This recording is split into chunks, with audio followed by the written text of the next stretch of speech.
বাস্তু পুরুষ সম্বন্ধে জানতে গেলে একটুখানি আমরা পুরাণের দিকে ফিরে যাব, বাস্তু শাস্ত্রের দিকে ফিরে যাব। যেরকম আমরা হিন্দু ধর্মে আমরা জানি যে আমাদের চারটি বেদ হয়: ঋগ্বেদ, সামবেদ, যজুর্বেদ এবং অথর্ববেদ। এই চারটি বেদই হচ্ছে আমাদের মূল প্রধান ধর্মগ্রন্থ বলে আমরা জানি। হ্যাঁ, একদমই ঠিক। তো তাহলে এই বাস্তুশাস্ত্র কোথা থেকে আসলো? এই বাস্তুশাস্ত্র হচ্ছে অথর্ববেদের অন্তর্গত। অথর্ববেদের মধ্যেই আমরা বাস্তুশাস্ত্রকে পাই। এইবার এই অথর্ববেদে যে স্থাপত্য বিদ্যা রয়েছে, সেই স্থাপত্য বিদ্যাই হচ্ছে আসলে বাস্তুশাস্ত্র। অথর্ববেদে শুধুমাত্র বাস্তুশাস্ত্র নেই, অথর্ববেদ থেকেই আমরা তন্ত্রবিদ্যা পাই, অথর্ববেদ থেকেই আমরা আহ আয়ুর্বেদকে পাই, বিভিন্ন চিকিৎসা পদ্ধতিকে পাই অথর্ববেদ থেকে।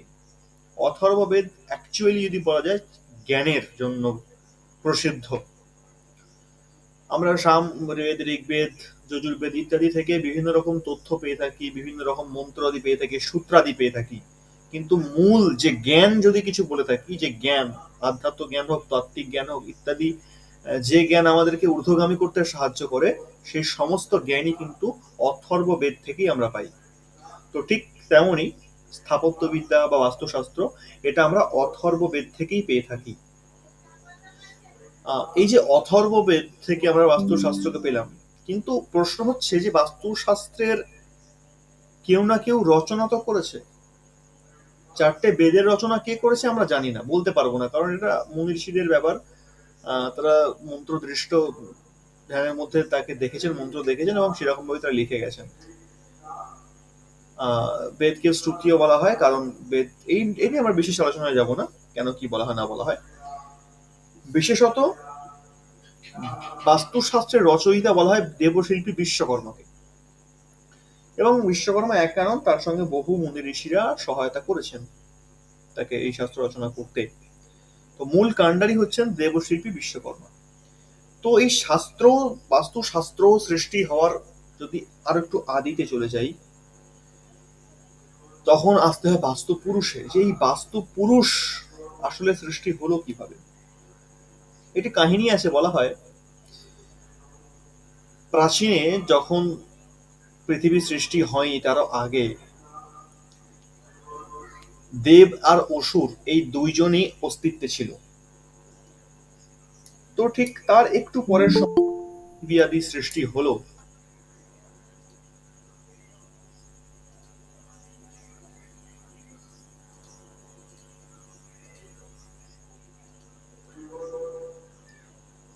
তার একটু পর যখন পৃথিবী আদি সৃষ্টি হলো, তখন একটি ভীষণ যুদ্ধ আরম্ভ হয় অন্ধকাসুর এবং মহাদেবের মধ্যে। অন্ধকাসুর এবং মহাদেব এই দুজন কিন্তু দেখতে গেলে পিতা এবং পুত্র। অন্ধকাসুর আসলে মহাদেবেরই পুত্র, তো সেই বিষয়ে ডিটেলসে গিয়ে লাভ নেই। অন্ধকাসুর এবং মহাদেবের মধ্যে ভীষণ যুদ্ধ শুরু হয়, কারণ অন্ধকাসুর সাধনা করে বরদান পেয়ে শক্তিশালী হয়ে দেবতাদের উপর আক্রমণ শুরু করে এবং স্বর্গরাজ্য নিজের দখলেও নিয়ে নেয়। তো তারপরেও তার মনের ইচ্ছা শেষ হয় না, সে ঠিক করে যে আমি এবার ত্রিলোকের অধিপতি হব, ত্রিদেবকেও আমি হারিয়ে দেব এবং সম্পূর্ণ জগৎ আমার অধীনস্থ হবে। এই রকম একটি মনোবাঞ্ছা নিয়ে সে সমস্ত দেবতাকে পরাজিত করে এবং ত্রিদেবকেও পরাজিত করতে উদ্যত হয়। তো সেই সুবাদে মহাদেবের সঙ্গে তাকে যুদ্ধ করতে হয়। অন্ধকাসুর এবং মহাদেব দুজনেই প্রচন্ড পরাক্রমশালী এবং দুজনেই প্রচন্ড শক্তিশালীর সঙ্গে সঙ্গে ভক্তিমানও বটে। কিন্তু তফাৎ হলো, অন্ধকাসুরের মধ্যে রয়েছে আসরিক গুণ এবং মহাদেবের মধ্যে রয়েছে দৈবিক গুণ, এটাই তো তফাৎ। তো এই দুজনের মধ্যে প্রবল যুদ্ধ হয়, যখন কেউ কাউকে হারাতে পারছে না, চারিদিকে হাহাকার রব উঠেছে, দেবতা এবং দানব উভয়ের সৈন্যও যুদ্ধ করছে, তার সঙ্গে মহাদেব এবং অন্ধকাসুর যুদ্ধ করছে। তো সেই সময় মহাদেব আর অন্ধকাসুরের শরীর থেকে কিছু ঘাম, ঘর্মবিন্দু মাটিতে পড়ে। এরকম মানা হয় যে যখনই ওই ঘামের ফোঁটা মাটিতে পড়লো, ঠিক তখনই একটি বিশালাকার দেহের সৃষ্টি হয়, প্রচন্ড বড়, যে যাকে দেখে এতটাই বিশাল, তার আকারের সামনে না তো অসুর টিকতে পারছে না দেবতা টিকতে পারছে। তো এই যে একটা বিশাল আকৃতি, একটা কায়া সৃষ্টি হলো,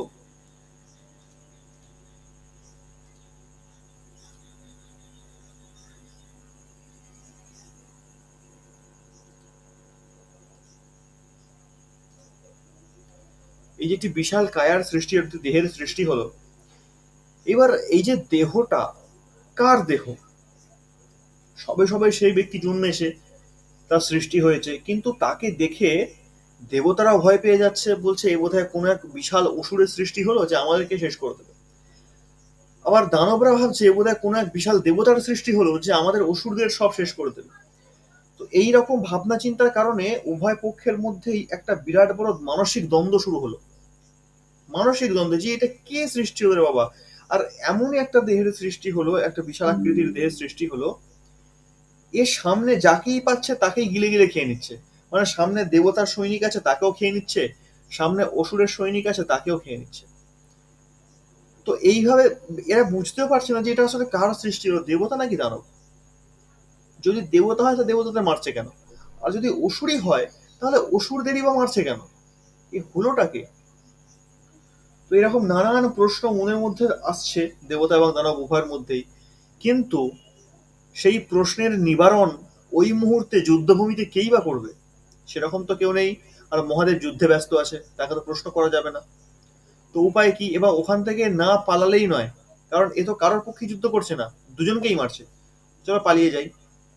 তো ওরা পালাতে থাকে, পালাতে পালাতে পালাতে পালাতে ওরা পৌঁছে যায় ব্রহ্মলোকে, ব্রহ্মার কাছে। ওরা জানতো যে একমাত্র ব্রহ্মদেবী আছে, যার কাছে গেলে আমরা উত্তরটা পাবো এ আসলে কে, আর আমাদেরকে মারছেই বা কেন, কারণটা কি। যখন ব্রহ্মলোকে পৌঁছালো, গিয়ে ব্রহ্মলোকে পৌঁছানো মাত্রই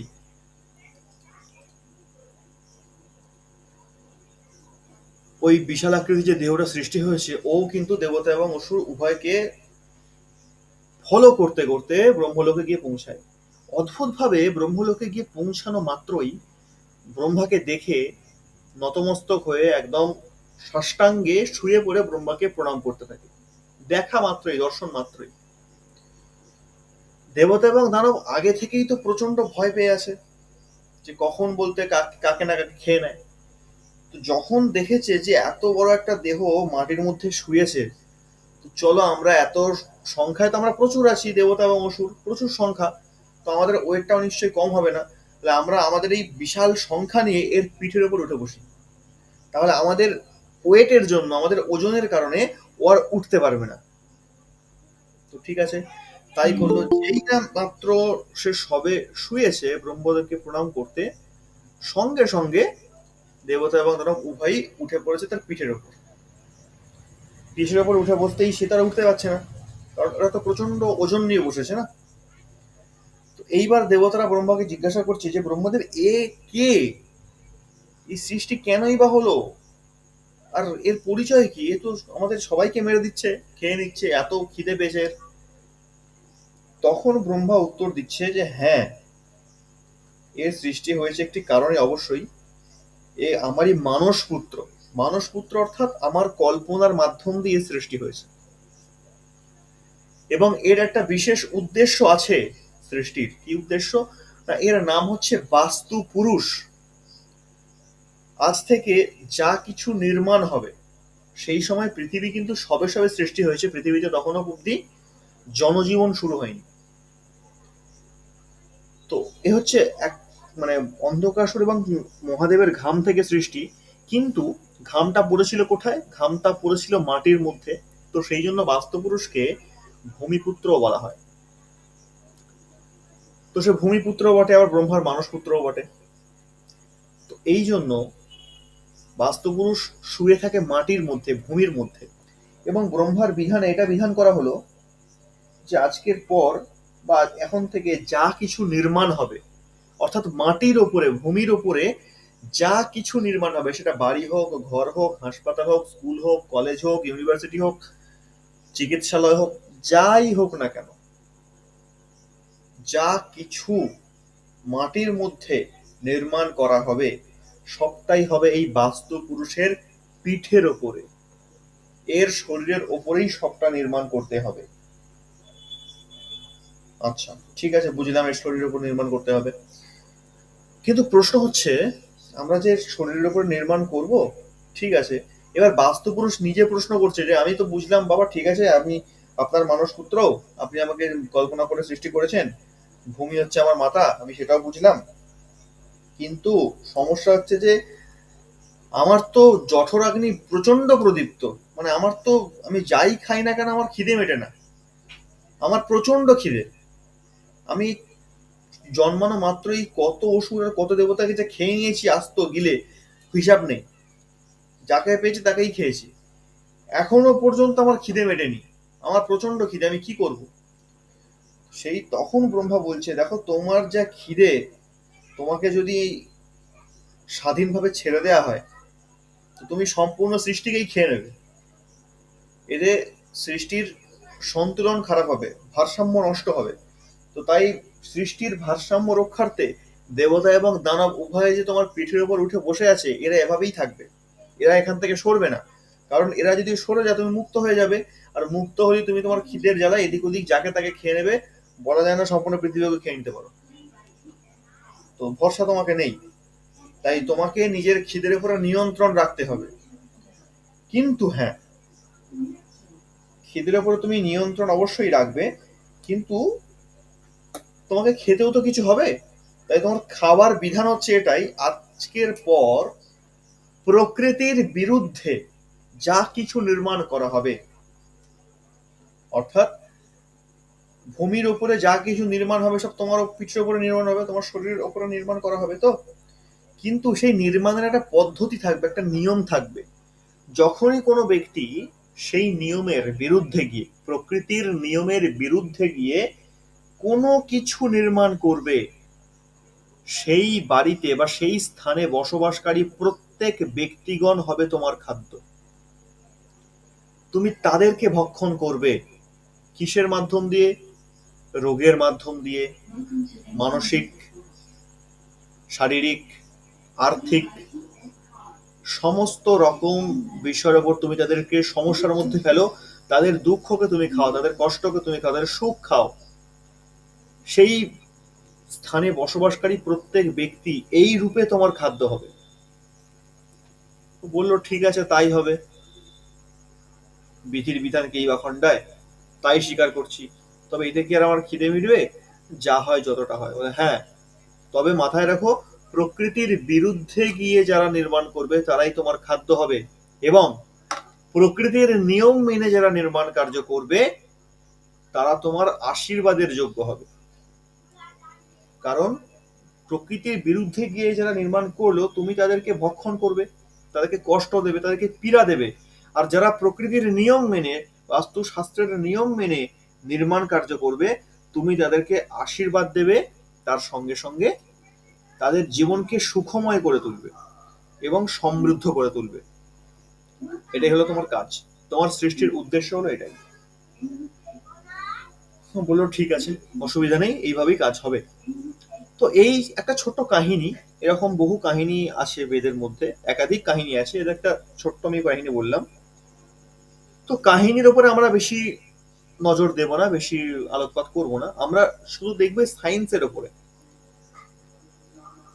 বাস্তু, জ্যোতিষ ইত্যাদি নিয়ে আমাদের সমাজে এটা একটা চর্চিত বিষয়। তো আমাদের সমাজে এই নিয়ে বহু কথা প্রচলিত আছে। কিন্তু আমরা আজকে যে জিনিসটা পড়ছি, আমরা এই জিনিসটাকে সেইভাবে পড়বো না যেভাবে আমরা জেনে এসেছি। আমরা আজকের জিনিসটাকে ঠিক সেইভাবে পড়বো যেটা আমাদের সামনে কখনো সেভাবে রাখাই হয়নি। একদম বর্তমান বিজ্ঞান, বর্তমান বিজ্ঞান ঠিক যেভাবে আমাদের বোঝায়, যেভাবে আমাদের শেখায়, আমরা এই বাস্তুশাস্ত্রটাকে ঠিক সেভাবেই পড়বো, যে বৈজ্ঞানিক ভিত্তিতে আসলে এই বাস্তুশাস্ত্র কিভাবে কাজ করে, সায়েন্সের দিকটা কি আছে। তো এইভাবে বাস্তু পুরুষের সৃষ্টি হয়েছিল। পৌরাণিক মতে, আধ্যাত্মিক মতে বাস্তু পুরুষের সৃষ্টি এভাবে হয়েছিল। কেমন? তো বাস্তু পুরুষ সম্পর্কে আমরা খানিকটা আন্দাজ পেলাম, ধারণা পেলাম। এইবার বর্তমান বাস্তু সম্পর্কে জানতে গেলে আমাদেরকে একটুখানি পিছন দিকে ফিরে তাকাতেই হয়, যে তখনকার দিনে, আজ থেকে প্রায় 100-150 বছর আগে যে নির্মাণ পদ্ধতি ছিল সেটা কিরকম ছিল, আর বর্তমানে নির্মাণ পদ্ধতি তো সম্পূর্ণ আলাদা। যেটা বাস্তবে আমরা দেখতেই পাচ্ছি। তো পদ্ধতিটা আসলে তখনকার দিনে যে পদ্ধতিটা ছিল সেটা কি রকম? স্ক্রিনে আমরা তিনটে ছবি দেখতে পাচ্ছি। একটা বাঁদিকে লেখা আছে বাস্তু পুরুষ, মাঝখানে অ্যানসাইন্ট বাস্তু, ডান দিকে আছে মডার্ন বাস্তু। বাস্তু পুরুষ সম্পর্কে আমরা পড়ে ফেলেছি, তার সৃষ্টি কিভাবে হয়েছে ইত্যাদি। মাঝখানে আছে অ্যানসাইন্ট বাস্তু অর্থাৎ পৌরাণিক বাস্তু, তখনকার দিনের বাস্তুর নির্মাণ পদ্ধতি কিরকম ছিল। তো এটা বলতে গেলে তখনকার যে পদ্ধতি সেটা ছিল যে একটা স্কোয়ার, মানে ঠিক বর্গক্ষেত্র, নির্মাণ কার্য হতো একটা বর্গক্ষেত্র জায়গার উপরে, বা জমি টেরাবাঁকা হলেও তারা ঘর বাড়িটা ঠিক একদম স্কোয়ারে নির্মাণ করত, বর্গক্ষেত্রে নির্মাণ করত। এবং বাড়ির যে উঠোনটা ঠিক মাঝখান, যেটা সেন্টার পয়েন্ট হতো, সেটাকে উঠোন করে রাখা হতো, মানে ফাঁকা রাখা হতো। আর তার চারপাশ দিয়ে বেডরুম, রান্নাঘর ইত্যাদি সমস্ত কিছু নির্মাণ করা হতো। তারপর বারান্দা থাকতো, চতুষ্কোণ ভাবে বারান্দা থাকতো, তার মধ্যে ঘর থাকতো, মাঝখানটা তুলসী মঞ্চ করে জায়গাটা ফাঁকা করে রাখা হতো, আর মেন গেট যেখানে থাকা সেখানে করা হতো। তো এই ছিল পদ্ধতি তখনকার দিনের। অথচ ঘেরা বাড়ি, কিন্তু পাঁচিল টাচিল দিয়ে ঘেরা বাড়ি থাকতো। এর মাধ্যম দিয়ে কি হতো, হ্যাঁ, আর পায়খানা বাথরুম ইত্যাদি যেটা হতো সেটা বাড়ির বাইরে করা হতো, বাড়ির মধ্যে রাখা হতো না। কারণ বাস্তব মধ্যে যদি সব থেকে বেশি দোষ কেউ তৈরি করে থাকে সেটা বাথরুম, পায়খানা, সেপ্টিক ট্যাঙ্ক ইত্যাদি। তো এই জন্য তারা কি করতো, বাথরুম, পায়খানা ইত্যাদি সমস্ত কিছু বাড়ির বাইরে নির্মাণ করতো, ভিতরে রাখতো না। তো এতে করে মাঝখানটা ফাঁকা রাখতো, প্লাস নেগেটিভ এনার্জিকে বাইরে রাখতো। এর জন্য তারা কিন্তু আমাদের তুলনায় বহু গুণে ভালো থাকতো। এর সায়েন্সটা কি মাঝখানটা ফাঁকা রাখার? এর সায়েন্সটা হচ্ছে, আমরা যে ঘরের মধ্যে 24 ঘন্টা বসবাস করছি, যদি ফাঁকা জায়গা না রাখা হয়, তার কারণে কিন্তু একটা সাফোকেশন সৃষ্টি হয়, একটা বদ্ধতা আসে।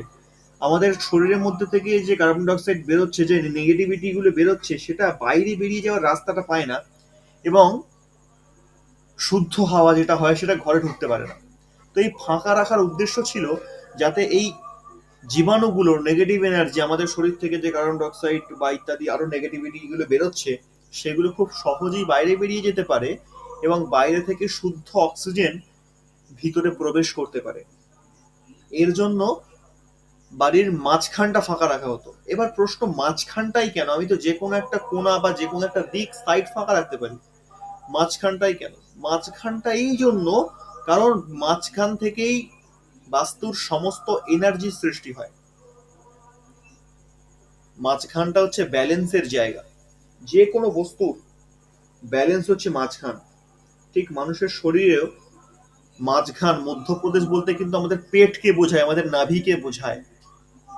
আমাদের শরীরে সামান্য জ্বর থেকে শুরু করে ক্যান্সারের মতন মারণ রোগের সৃষ্টিও কিন্তু এই পেট থেকেই হয়। পেট খারাপ না হলে অন্যান্য কোনো রোগের সৃষ্টি হতেই পারে না। তো এই জন্য মধ্যপ্রদেশ বা মাঝখান, সেন্টার পয়েন্ট, এর গুরুত্ব অপরিসীম, কারণ সেই পুরো জিনিসটাকে ব্যালেন্স করে রাখে। তো এই জন্য সেন্টার পয়েন্টটাকেই ফাঁকা রাখা হতো, এবং পায়খানা, বাথরুম ইত্যাদি সমস্ত কিছু বাড়ির বাইরে রাখা হতো। এর কারণে নেগেটিভিটিটা আসতে পারতো না ভিতরে। তো এই ছিল তখনকারের পদ্ধতি নির্মাণ। কিন্তু আমরা যদি বর্তমানে এখন তখনকারের পদ্ধতিকে অ্যাপ্লাই করতে যাই, তাহলে তো বড় মুশকিল। কারণ এখন তো পায়খানা, বাথরুম শুধু ঘরের মধ্যে ঢুকে গেছে এমনটা নয়, এখন তো অ্যাটাচড, বেডরুমের সঙ্গে অ্যাটাচ হয়ে গেছে। কদিন পরে দেখা যাবে যে ওপেন, মানে বেডরুমের মধ্যেই ওপেন, তাহলে দরজাটাও নেই, যা পরিস্থিতি আসছে। অবশ্য বিদেশে কয়েকটা জায়গায় আছেও সেরকম, লন্ডনের সাইডে কয়েকটা জায়গাতে আছেও ওপেন, ওপেন টয়লেট, বেডরুমের মধ্যে কোনো দরজার সিস্টেম নেই। তো যাই হোক, বর্তমানে যে পদ্ধতি মডার্ন বাস্তু নির্মাণের পদ্ধতি, আমাদের বিষয় সেটাই। আমরা পৌরাণিক বাস্তুকে জানলাম, এইবার ধীরে ধীরে আমরা মডার্ন বাস্তুকেও জানবো, যে কিভাবে আমরা বাড়ির মধ্যেও টয়লেট ইত্যাদিকে বানাতে পারি, এবং তাতে কোনো রকম ভাবে বাস্তুদোষ যাতে না আসে, সেই পদ্ধতি আমরা শিখব। তো এটাকে জানতে গেলে আমাদেরকে জানতে হবে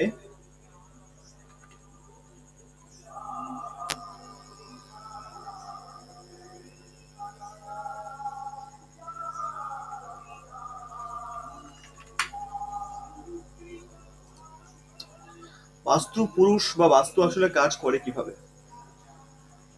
বাস্তু প্রধানত কাজ করে থাকে পঞ্চতত্ত্বের মাধ্যম দিয়ে। এই পঞ্চতত্ত্ব কি? পঞ্চতত্ত্ব হলো জল, বায়ু, অগ্নি, পৃথিবী এবং আকাশ। এই হলো পাঁচটি তত্ত্ব। এই পাঁচটি তত্ত্বের আধারেই কিন্তু বাস্তু কাজ করে থাকে। তো সবার আগে এই পাঁচটি তত্ত্বকে আমাদের বুঝতে হবে। এই পাঁচটি তত্ত্ব একা নয়, পাঁচটি তত্ত্বের সঙ্গে রয়েছে তিনটি গুণ, সত্ত্ব, রজ এবং তম। পাঁচটি তত্ত্ব এবং তিনটি গুণের আধারেই কিন্তু বাস্তু সম্পূর্ণ কাজ করে। আর এই পাঁচটি তত্ত্বের আধারে কিন্তু আমাদের শরীর সৃষ্টি, তাই না? এই নিয়ে একটা খুব প্রসিদ্ধ কথা তুলসীদাসজির বলা আছে, ক্ষিতি জল পাবক গগন সমীরা জিসসে বনি ইয়ে অধম শরীরা। তো শরীর তো এমনিতে অধম নয়, যদিও বা উত্তমই বলা যায়, যদি আমরা অধম করে রাখি তো অধমই হবে। যাকে তো এই পঞ্চতত্ত্বের মাধ্যম দিয়ে আমাদের শরীর সৃষ্টি এবং এই পঞ্চতত্ত্বের মাধ্যম দিয়ে বাস্তুও সৃষ্টি। তো বাস্তু কিন্তু এই পঞ্চতত্ত্বের শক্তির আধারে কাজ করে এবং তার সঙ্গে সঙ্গে তিন গুণ রেখেছে, সত্য, রজ এবং তম।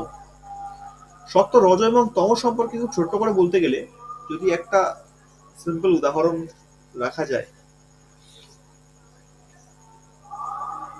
গাড়ির মধ্যে তিনটে জিনিস থাকে, একটা ক্লাচ, ব্রেক আর অ্যাক্সেলারেটর। এই তিনটে জিনিস, তাই না? তো এই তিনটের মধ্যে অ্যাক্সেলারেটর আমাদের সাহায্য করে এগিয়ে যেতে। অ্যাক্সেলারেটর কখনো থামতে বলে না, বলে তুমি এগিয়ে যাও, যাই থাক তুমি এগিয়ে যাও। তো এটা হলো রজগুণের প্রভাব বা রজগুণী। যে ব্যক্তির মধ্যে রজগুণ বেশি থাকবে সে কখনো থামতে চাইবে না, সে এগিয়ে যেতে থাকবে। আর ক্লাচ, ক্লাচ হচ্ছে ব্যালেন্স। ক্লাচ আমাদের গতিকে ব্যালেন্স করে দেয়। অর্থাৎ যখন আমি ক্লাচকে মারলাম তখন গাড়ি এগোতে তো থাকবে কিন্তু আমার কন্ট্রোলে থাকবে, ও আউট অফ কন্ট্রোল হয়ে যাবে না। অ্যাক্সেলারেটর টানতে থাকলে কিন্তু মাঝে মধ্যে আউট অফ কন্ট্রোল হয়ে যায়, তাতে দুর্ঘটনা ঘটতে পারে। কিন্তু হাতে যদি ক্লাচ থাকে তাহলে গাড়ি কন্ট্রোলেও থাকবে এবং দুর্ঘটনাও ঘটবে না, অথচ এগিয়েও যাওয়া যাবে, ব্যালেন্স করে এগিয়ে যাওয়া যাবে কোনো সমস্যা ছাড়া। কিন্তু ব্রেক কি করে? ব্রেক যখন আমরা প্রেস করি তখন গাড়িটা এক জায়গায় দাঁড়িয়ে যায়, না তো সে আগে যাবে না তো পিছনে যাবে। আর যদি রাস্তায় জ্যাম থাকে আর যদি সামনে কোনো গাড়ি ব্রেক মেরে দাঁড়িয়ে পড়ে, তাহলে কি হবে? না নিজে তো দাঁড়ালোই, তার সঙ্গে সঙ্গে পিছনের যে গাড়িগুলো ছিল সব কটাকে দাঁড় করিয়ে দিল। মানে ও বলতে চাইলো যে আমি তো এগোবো না, তোমাদের কেউ এগোতে দেবো না। তো এই হচ্ছে তমগুণী। তমগুণী ব্যক্তিদের স্বভাবটাই এরকম যে ওরা নিজে তো এগোবে না, প্লাস অন্য কেউ এগোতে দেবে না, তাকেও এগোনোর পথে বাধা দেবে। আর রজগুণী চাই আমি সবসময় এগিয়ে যাব, আমি থামবো না। আর সত্যগুণী বলে না, আমাকে ব্যালেন্স করে চলতে হবে, তম এবং রজকে আমি ব্যালেন্স করে চলবো। এই হচ্ছে সত্য, রজ এবং তমর ছোট্ট সংক্ষিপ্ত একটা ডেফিনেশন। এর মাধ্যম দিয়ে আমরা বুঝতে পারি কোন ব্যক্তি কিরকম গুণের অধিকারী বা কোন গুণ প্রধান। তো যদি এবার পঞ্চতত্ত্বে ফিরে আসি, পঞ্চতত্ত্বেও এইখানে একটা ছোট্ট জিনিস আমরা জেনে নেব যে পঞ্চতত্ত্বের আসলে সৃষ্টি কিভাবে হয়। তো যদি এই সার্কেলটাকে আমরা দেখি, এখানে সাইকেল অফ ফাইভ এলিমেন্টস, এটাকে দেখলে আমরা এখানে বুঝবো এই যে মেটালটা দেখতে পাচ্ছি আমরা, এই মেটালটা আসলে মেটাল না, এটা এটা ফ্যাংসুই শাস্ত্রের একটি নাম, মেটাল। ফ্যাংসুই সম্পর্কে আমরা অনেকে নাম শুনে থাকতে পারি যে ফ্যাংসুইতেই অনেক কাজ হয়, ওরা অনেক কিছু বলতে পারে, হ্যান ত্যান ইত্যাদি ইত্যাদি। ফ্যাংসুইটা আসলে কি? এই ফ্যাংসুই যে শাস্ত্রটা রয়েছে এটা কিন্তু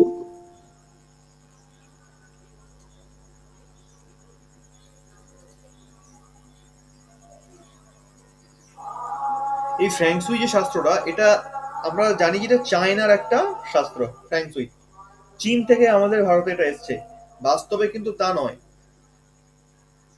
ফ্যাংসুই যে শাস্ত্রটা ওটা আমাদের বাস্তুশাস্ত্রই অন্তর্গত। আমাদের বৈদিক বাস্তুশাস্ত্রের একটা ছোট্ট কিছুটা অংশ মাত্র ওই ফ্যাংসুইতে আছে। তো আমরা এখান থেকে আন্দাজ করতে পারি, যারা ক্লাসে আছেন তারা হয়তো ফ্যাংসুই অনেকে শুনে থাকবেন বা অনেকে শুনবেন না। যারা জানেন ফ্যাংসুই সম্বন্ধে তারা বলতে পারে যে হ্যাঁ, ফ্যাংসুই কতটা কাজের, কতটা এফেক্টিভ হয়। একবার ভেবে দেখুন, আমাদের বৈদিক বাস্তুশাস্ত্রের একটা ছোট্ট অংশ ফ্যাংসুই, সে যদি এতটা প্রভাবশালী হতে পারে, এতটা কার্যকরী হতে পারে, আমাদের কাছে তো পুরো শাস্ত্রটাই আছে, তাহলে এটা কতটা কার্যকরী, এটা কতটা প্রভাবশালী, সেটা আমরা কল্পনাই করতে পারি মাত্র। আমাদের পরাধীনতার সময়ে আমাদের কাছ থেকে আমাদের বহু প্রাচীন এবং উন্নত মানের বিদ্যা কেড়ে নেওয়া হয়েছে, যার জন্য আজও অব্দি আমরা স্বাধীন দেশে থেকেও পরাধীনতার স্বাদ উপভোগ করি। এখনো পর্যন্ত আমরা নিজেদেরকে স্বাধীন বলি বটে, কিন্তু এখনো আমরা স্বাধীনতার সেই জায়গায় পৌঁছতে পারিনি। নালন্দা বিশ্ববিদ্যালয়কে জ্বালিয়ে দেওয়া হয়েছিল, সেইখানে যা পুস্তক ছিল, যা ভান্ডার ছিল আমাদের, সেইগুলো জ্বলতে সময় লেগেছিল 6 মাস। তাহলে একটা বিশ্ববিদ্যালয়ের পুস্তক জ্বলে পুড়ে, কন্টিনিউয়াসলি জ্বলছে, জ্বলে পুড়ে শেষ হতে 6 মাস সময় লাগছে। এখান থেকে আমরা শুধুমাত্র আন্দাজি করতে পারি যে কতটা জ্ঞানের দিক থেকে, সমৃদ্ধির দিক থেকে আমাদের ভারতবর্ষ কতটা সমৃদ্ধ ছিল এবং কতটা উন্নত ছিল, যেখানকার পুস্তক জ্বলে পুড়ে শেষ হতে 6 মাস সময় লাগে। আজকে তো আমাদের শিক্ষা ব্যবস্থা সেখানে সেই তুল্য কিছুই না, তার মুখের যোগ্য না, তুচ্ছ মাত্র। আমাদের প্রচেষ্টা এইখানেই, আমাদের গবেষণা এখানেই, যে আমাদের যে প্রাচীন শাস্ত্রগুলো ছিল সেটা এতটা এফেক্টিভ শাস্ত্র, সেগুলোকে যতটা সম্ভব ফিরিয়ে আনা যায়, যতটা সম্ভব নিয়ে আসা যায়। কিছুদিন আগে একটি খবর এসে পৌঁছেছে যে প্রাচীন ভারতবর্ষে, বিশেষ করে দক্ষিণ ভারতের দিকে, মন্দিরে আমরা দেখতে পাই যে প্রাচীন মন্দিরে দেওয়ালেতে বহু রকম চিত্রকলা অঙ্কন করা থাকে পাথরের খোদাইয়ের মাধ্যম দিয়ে, তাই না? পাথরে খোদাই করে এরকম বহু চিত্র অঙ্কন করা আছে দেওয়ালের, মন্দিরের দেওয়ালে দেওয়ালে। তো সেই রকমই কয়েকটা মন্দির থেকে পাওয়া একটা প্রত্যন্ত গ্রাম সাউথ ইন্ডিয়াতে, তামিলনাড়ুতে আছে, সাউথ এতে আছে। তো প্রত্যন্ত গ্রামে মথুরা, মথুর বলে একটি গ্রাম আছে সাউথ ইন্ডিয়া, তামিলনাড়ুতে। সেই মথুর বলে একটি গ্রামে 2-3টে মন্দির পাওয়া গেছে, বহু প্রাচীন মন্দির, প্রায় কয়েক হাজার বছর পুরানো মন্দির। সেই মন্দিরের দেওয়ালে এমন কিছু চিত্র অঙ্কন করা আছে যেগুলো বর্তমান বিজ্ঞানকে তাক লাগানোর মতন। কিরকম? সেখানে চিত্র এমন ভাবে অঙ্কন করা আছে যে একটি মেয়ে ফোনে, যেরকম আমরা ফোনে কথা বলি কানে ফোন দিয়ে, ঠিক সেভাবে একজন কানে ফোন দিয়ে কথা বলছে। তার পাশে আবার একটা চিত্র অঙ্কন করা আছে যে টেবিলে বসে, যেরকম আমরা কম্পিউটার চালাই ঠিক সেভাবে একজন কম্পিউটার চালাচ্ছে। তার নিচে অঙ্কন করা আছে যে ডুবুরিরা, যেরকম আমরা এখন পিছনে অক্সিজেন সিলিন্ডার নিয়ে জলের মধ্যে ঝাঁপ দিচ্ছি এবং ডুবুরি হয়ে গিয়ে জলের নিচে কি আছে না আছে দেখা, মাছ ইত্যাদি। তো এই রকম পিছনে অক্সিজেন সিলিন্ডার বেঁধে এসে জলের মধ্যে নেমেছে, এই রকম চিত্র খোদাই করে মন্দিরের দেওয়ালে আঁকা আছে। আকাশে, মহাকাশে মহাকাশে সৌরমণ্ডল থেকে শুরু করে সেখানে যেতে গেলে যে আমাদের যে ড্রেস লাগে, যে অক্সিজেন থেকে শুরু করে যেখানে মাধ্যাকর্ষণ শক্তি নেই, অক্সিজেন নেই, সেখানে ড্রেস কিরকম হওয়া উচিত, স্পেসের ড্রেস যেটা আমরা দেখি, সাদা ড্রেস হয়, কোট হয়, প্যান্ট হয়, প্লাস একটা হেলমেট টাইপের কিছু একটা হয়, পিছনে অক্সিজেন সিলিন্ডার থাকে। তো এই যে একটা ড্রেস কোড, এই রকম চিত্র কয়েক হাজার বছর পুরানো মন্দিরের দেওয়ালে কি করে অঙ্কিত থাকতে পারে? যদি আমরা বর্তমান বিজ্ঞানকে বলি আমরা এখন প্রচন্ড উন্নত মানের বিজ্ঞান, তো তাহলে তারা কি ছিল? তারা কি শুধুমাত্র কল্পনা প্রসূত ভাবেই ছবিগুলো রকম দেয়ালের মধ্যে এঁকেছে খোদাই করে করে? শুধুমাত্র কল্পনা? এটা হতে পারে কি? বহু প্রাচীন শাস্ত্র আমাদের পুড়িয়ে দেওয়া হয়েছে, নষ্ট করে দেওয়া হয়েছে, ঠিক কথাই, কিন্তু বেদকে তো নষ্ট করা যায়নি। আমাদের 4টে বেদ তো এখনো পর্যন্ত অক্ষত আছেই বলা যায়। তাহলে নাসা আজকে বেদের উপরে রিসার্চ কেন করছে? আজকে সেখান থেকে তথ্য নিয়ে নাসা রিসার্চ করে সেটাকে সত্য প্রমাণিত করছে, যেটা আমাদের শাস্ত্রে বহু বহু কত লক্ষ বছর আগে যে লেখা, সেটা বলা খুবই সংকটজনক ব্যাপার। বলা সম্ভব না যে কতদিন আগে বেদ লেখা হয়েছে, যার কোনো হিসাব নেই। তো তাহলে আমাদের কাছ থেকে সমস্ত কিছু কেড়ে নেওয়া হলেও সমস্ত কিছুই আমাদের কাছে আছে, শুধুমাত্র চেষ্টার অভাব। আমরা চেষ্টা করলেই সেই সমস্ত রকম বিদ্যাকে ফিরিয়ে আনতে পারি, শিক্ষাকে ফিরিয়ে আনতে পারি। একসময় ভারতবর্ষে বিদেশ থেকে লোকজন এসে পড়াশোনা করতো, আজকে ভারত থেকে লোক বিদেশে গিয়ে পড়াশোনা করছে, শুধুমাত্র হাজার বছরের পরাধীনতার কারণে, আর কিছুই না। তো ফ্যাংসুই শাস্ত্র ঠিক সেই রকমই একটা ভারতবর্ষের বাস্তুশাস্ত্রী অন্তর্গত, এখান থেকেই চুরি করে নিয়ে যাওয়া হয়েছে এবং সেখানে তারা ওই ছোট্ট অংশকে পেয়ে আজকে চায়না এমনই একটা কান্ট্রি হয়ে গেছে, ডেভেলপিং কান্ট্রি হয়ে গেছে, যার ধারে কাছে কোনো দেশ যেতে পারছে না। চায়না আজকে যা কিছু টেকনোলজি অ্যাপ্লাই করছে সবটাই কিন্তু ভারতের দান, সবটাই ভারতবর্ষের। আজকে গোটা বিশ্ব যেভাবে উন্নতি লাভ করছে যে কোনো দিকে, সবটাই কিন্তু ভারতবর্ষের জন্যই। ভারতবর্ষের প্রাচীন ইতিহাস যদি আমরা কখনো পড়ার সুযোগ পাই, সে সম্পর্কে আমরা জানতে পারবো। বর্তমানে স্কুল কলেজ ইত্যাদি বিশ্ববিদ্যালয় থেকে শুরু করে সমস্ত জায়গাতে আমাদের ভারতবর্ষের প্রাচীন ইতিহাসকে পড়ানোই হয় না, পড়ানো হয় মোগল সাম্রাজ্যের ইতিহাস। যাই হোক, আমাদের টপিক সেটা না, আমাদের বাস্তু পড়তে এসেছি, বাস্তু পড়বো। তো যদি 5 এলিমেন্টস এর কথা বলা যায়, পঞ্চতত্ত্বের কথা বলা যায়, এই পঞ্চতত্ত্ব সৃষ্টিটা হচ্ছে ঠিক একটা সাইকেলে, একটা সিস্টেমে। যেমন এই মেটাল বলে যে ঘন্টার একটা চিহ্ন দেওয়া আছে, এটা হচ্ছে আকাশ তত্ত্ব। কেমন? আকাশ মানে শূন্যতা, ফাঁকা। তো আকাশ থেকে বৃষ্টি হলো, অর্থাৎ জল পড়লো, আকাশ থেকে বৃষ্টি হলো, আকাশের পরে জল তত্ত্ব সৃষ্টি হচ্ছে, আকাশ এবং জল। জলের পরেই হচ্ছে গাছের সৃষ্টি, কারণ জল পড়লেই গাছ বাঁচবে, আর সেই গাছ থেকে আমরা অক্সিজেন পাবো, বায়ু পাবো। তো আকাশ থেকে জল হলো, সেই জল থেকে আমরা বায়ুকে পেলাম, অক্সিজেনকে পেলাম। আবার এই গাছগুলো যখন মারা যাবে, যখন শুকিয়ে যাবে, তখন এই গাছ থেকেই আমরা জ্বালানি পাবো, অর্থাৎ আগুন পাবো। তো সেই বায়ু থেকেই আগুনের সৃষ্টি, বায়ু ছাড়া আগুন জ্বলতে পারে না। তো সেই বায়ু থেকেই আগুনের সৃষ্টি হলো। যখন আগুন জ্বলে নিভে গেল, তখন পড়ে থাকে কি ছাই। ছাইটা আমাদের কোনো কাজে লাগে না, আমরা ফেলে দিই। তো সেই ছাইকেই বলা হচ্ছে আর্থ এলিমেন্ট, মানে মাটি। কারণ ছাইটা পড়ে পড়ে মাটির সঙ্গে মিশে মাটি হয়ে যায়। তো সেই ছাই থেকে আমরা মাটিকে পেয়ে গেলাম। আবার সেই মাটির নিচেই কিন্তু আমরা বিভিন্ন রকম মেটালকে পাই। ঘন্টাটা মেটাল বলে লেখা আছে এই কারণে। সোনা দানা, হিরে মণি মাণিক্য, লোহা লক্কর, বিভিন্ন ধাতু, এই সমস্ত কিছুই কিন্তু মাটির নিচ থেকে আসে। তাই মাটি থেকেই মেটালের সৃষ্টি। আর এখানে ঘন্টার ছবি কেন দেওয়া আছে না, আকাশ তত্ত্বে ঘন্টার ছবি রাখা হলো এই জন্য, কারণ আকাশের গুণ হচ্ছে শব্দ। ঘন্টা থেকে আমরা শব্দকে পাই, আর শব্দ ফাঁকা জায়গা ছাড়া, আকাশ মানে ফাঁকা জায়গা, শব্দ ফাঁকা জায়গা ছাড়া প্রবাহিত হতে পারে না। বদ্ধ জায়গার মধ্যে কখনো শব্দ করা যায় না। তো শব্দ প্রসারিত হয় আকাশের মাধ্যম দিয়ে, ফাঁকা জায়গার মাধ্যম দিয়ে। তো এই জন্য আকাশের গুণ হলো শব্দ।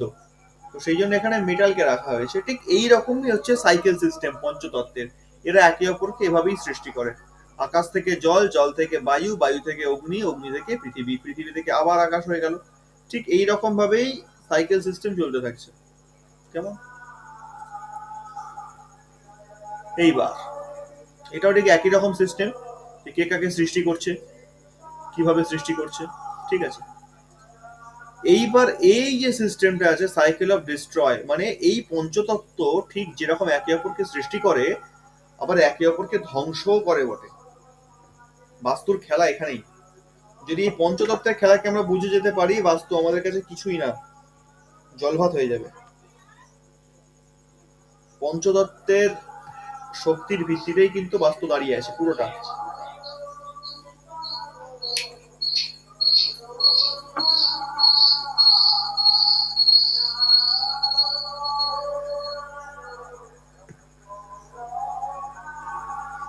হ্যাঁ, তো এই যে পঞ্চতত্ত্ব এবার একে অপরকে ধ্বংস কিভাবে করছে না, আমরা জানি জল এবং অগ্নি, আগুন, এই দুজনে একে অপরের প্রবল শত্রু। প্রবল বলা যাবে না, তো এই দেখুন এখানে আমার ছবিতে একদম বোঝানো আছে, নীল কালার যেটা লেখা আছে এটা ওয়াটার মানে জল, আর লাল কালারটা হচ্ছে ফায়ার মানে অগ্নি।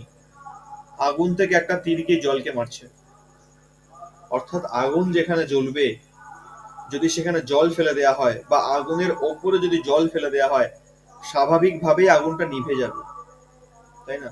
তো জল আর আগুনের শত্রুতা হচ্ছে চরম লেভেলের শত্রুতা, বলে বোঝানো যাবে না। তাহলে আগুনকে ধ্বংস করতে পারে একমাত্র জল, তাই আগুনকে সবসময় জলের হাত থেকে বাঁচিয়ে রাখতে হবে। কেমন? আচ্ছা, তারপর দেখতে পাচ্ছি আগুন একটা তীর মেরেছে কাকে, না আগুন তীর মেরেছে মেটালকে, ধাতুকে, আকাশ তত্ত্বকে। কেন মেরেছে? না মেটাল মানে কি, ধাতু। আগুন বলছে ধাতু তুমি যতই কঠিন হও আমার তাপে তোমায় গলতেই হবে। তুমি লোহার মতো কঠিনই হও বা স্বর্ণের মতন কোমল, তুমি যেমনই হও না কেন আমার তাপে তুমি গলবেই। তো মেটাল যেমনই হোক না কেন আগুনের তাপে তাকে গলতেই হয়। এই কারণে আগুন কিন্তু মেটালকে শত্রু বলে মনে করে। আগুনের কারণে মেটাল ক্ষতিগ্রস্ত হয়, ঠিক যেমন জলের কারণে অগ্নি ক্ষতিগ্রস্ত হয়, ঠিক তেমনি অগ্নির কারণে ধাতু ক্ষতিগ্রস্ত হয়, আকাশ তত্ত্ব ক্ষতিগ্রস্ত হয়। আবার মেটাল আকাশ তত্ত্ব উড মানে বায়ু তত্ত্বকে মেরেছে একটা বান। তো বায়ু তত্ত্বকে যখন মারলো, কেন মারলো? কারণ মেটাল যেহেতু, মেটাল দিয়ে ধাতু দিয়ে আমরা বিভিন্ন অস্ত্র শস্ত্রের নির্মাণ করি, তাই না? কাস্তে, কাঠারি, কুরুল, শাবল, করাত, বিভিন্ন রকম অস্ত্র নির্মাণ করি, আর সেই অস্ত্র দিয়ে কিন্তু আমরা গাছকে কাটি। গাছ কাটা মানে অক্সিজেন নষ্ট করা, বায়ুর ক্ষতি করা। তো এই জন্য আকাশ তত্ত্ব হয়ে গেল বায়ু তত্ত্বের শত্রু। আরো একটা কারণ আছে। কেন? না আকাশ তত্ত্ব বলছে আমি যত উঁচু হব, আমার যত বিস্তার বাড়বে, তুমি সব জায়গায় বিস্তৃত হতে পারবে না। বায়ুকে বলছে। কেন? আমরা জানি আমরা যতটা উপরে, যেরকম মাউন্ট এভারেস্ট, কৈলাস পর্বত ইত্যাদি, যখন আমরা যত উপর দিকে উঠবো তত আমরা আকাশের কাছাকাছি যাব না। আকাশের কাছাকাছি বলা তো ভুল, আকাশকে তো ছোঁয়া যায়, স্পর্শ করা যায় না, আকাশ তো বিরাট শূন্যতা। অর্থাৎ যত আমরা উপরের দিকে উঠবো তত কিন্তু বায়ুর মাত্রা কমতে থাকে, অক্সিজেন লেভেল কমতে থাকে, অক্সিজেন অত উপরে পৌঁছতেই পারে না, তাই না? তো এই জন্য বায়ুকে ধ্বংস করতে পারে একমাত্র মেটাল বা আকাশ তত্ত্ব। তাহলে আগুনকে ধ্বংস করতে পারে জল, ধাতুকে, মেটালকে, আকাশকে ধ্বংস করতে পারে অগ্নি, আবার বায়ুকে ধ্বংস করতে পারে আকাশ। আবার বায়ু দেখছি একটা তীর মেরেছে কাকে, না পৃথিবীকে মেরেছে, ভূমিকে মেরেছে বায়ু। কেন মারছে? না বায়ু বলছে যে আমার সব থেকে বড় শত্রু হচ্ছে পৃথিবী। কারণটা কি? না আমার স্বাভাবিক প্রবাহে পৃথিবী বাধা সৃষ্টি করে। যেমন যখন আমরা দেখি যে প্রচন্ড যখন ঝড় আসে, বড় বড় ঝড়, টর্নেডো, আয়লা লায়লা, আমফান, এই যেগুলো হয়ে গেল, প্রচন্ড বড় রকম ঝড়। তো আমরা শুনেছিলাম যে এই ঝড়গুলো আসছে 200 কিলোমিটার গতিবেগে, 300 কিলোমিটার গতিবেগে। তো এতটা গতিবেগে ঝড় শুরু হলো, কিন্তু আমাদের উপকূলবর্তী এলাকাতে আস্তে আস্তে ঝড়ের গতি কমতে থাকে। কেন? কারণ সেই ঝড়টা বিভিন্ন জায়গায় ধাক্কা খেতে খেতে আসে, পাহাড় পর্বত গাছপালা ঘর বাড়ি নানা রকম জায়গায় ধাক্কা খেতে খেতে খেতে খেতে তার গতিটা কমে যায়, তাই না? এবং গতি কমে যায় এটা একটা কারণ তো বটেই, তার সঙ্গে সঙ্গে কিন্তু অনেক ক্ষতিও করে। ঝড় যখন আসে তখন কত ঘর বাড়ি ভাঙে, কত পাহাড় পর্বতকে ভাঙে, পৃথিবীকে তো ক্ষতিগ্রস্ত করে দেয়। ঝড় যখন আসে তখন এক প্রকার পৃথিবী ক্ষতিগ্রস্ত হয়। এই জন্য পৃথিবীকে ক্ষতিগ্রস্ত করতে পারে একমাত্র বায়ু। যদি পৃথিবীর ক্ষতি কেউ করতে পারে একমাত্র বায়ু। আমরা সবাই এই পঞ্চতত্ত্বের মধ্যে কে কাকে ক্ষতি করতে পারে বুঝে নিয়েছি, কিন্তু জলকে কে ক্ষতি করতে পারে এখনো পড়িনি। এবং পৃথিবী তত্ত্ব থেকে একটা তীর গিয়ে জলকে মেরেছে। তাহলে জলকে নষ্ট করতে পারে একমাত্র পৃথিবী। কেন? না মাটির মধ্যে আমরা যতই জল ঢালি না কেন জল মাটি ঠিক শুষে নেবে। তাই না? আর জলকে ধারণ করে আছে মাটি। যদি মাটি না থাকতো, জলকে ধারণ করার কেউ থাকতো না। তো এই জন্য জলকে মাটি পুরো নিজের কন্ট্রোলে রেখেছে, বেশি বাড়াবাড়ি করলেই আমি শুষে নেবো। তো জলকে দাদা কন্ট্রোল শুনে করে। যাচ্ছে? কেউ কিছু বললো? না, শোনা যাচ্ছে, হঠাৎ করে শোনা যাচ্ছিল না, এবার শোনা যাচ্ছে। আচ্ছা, জলকে কন্ট্রোলে আনতে গেলে আমাদেরকে পৃথিবী তত্ত্বের প্রয়োগ করতে হবে, অর্থাৎ কন্ট্রোলে বলা ভুল, ধ্বংস। জলকে যদি কেউ ধ্বংস করতে পারে সেটা পৃথিবী তত্ত্ব। কেমন? তো এই হলো একে অপর, আগে যেটা পড়লাম, একে অপরের সৃষ্টি, অর্থাৎ পঞ্চতত্ত্ব একে অপরকে সৃষ্টি কিভাবে করে। আর এখন দেখলাম যে একে অপরকে ধ্বংস কিভাবে করে। কেমন? তো আর একটু ডিটেলসে চলে যাই। এটা পঞ্চতত্ত্ব সম্বন্ধে আমরা একটা মোটামুটি নলেজ পেয়ে গেছি।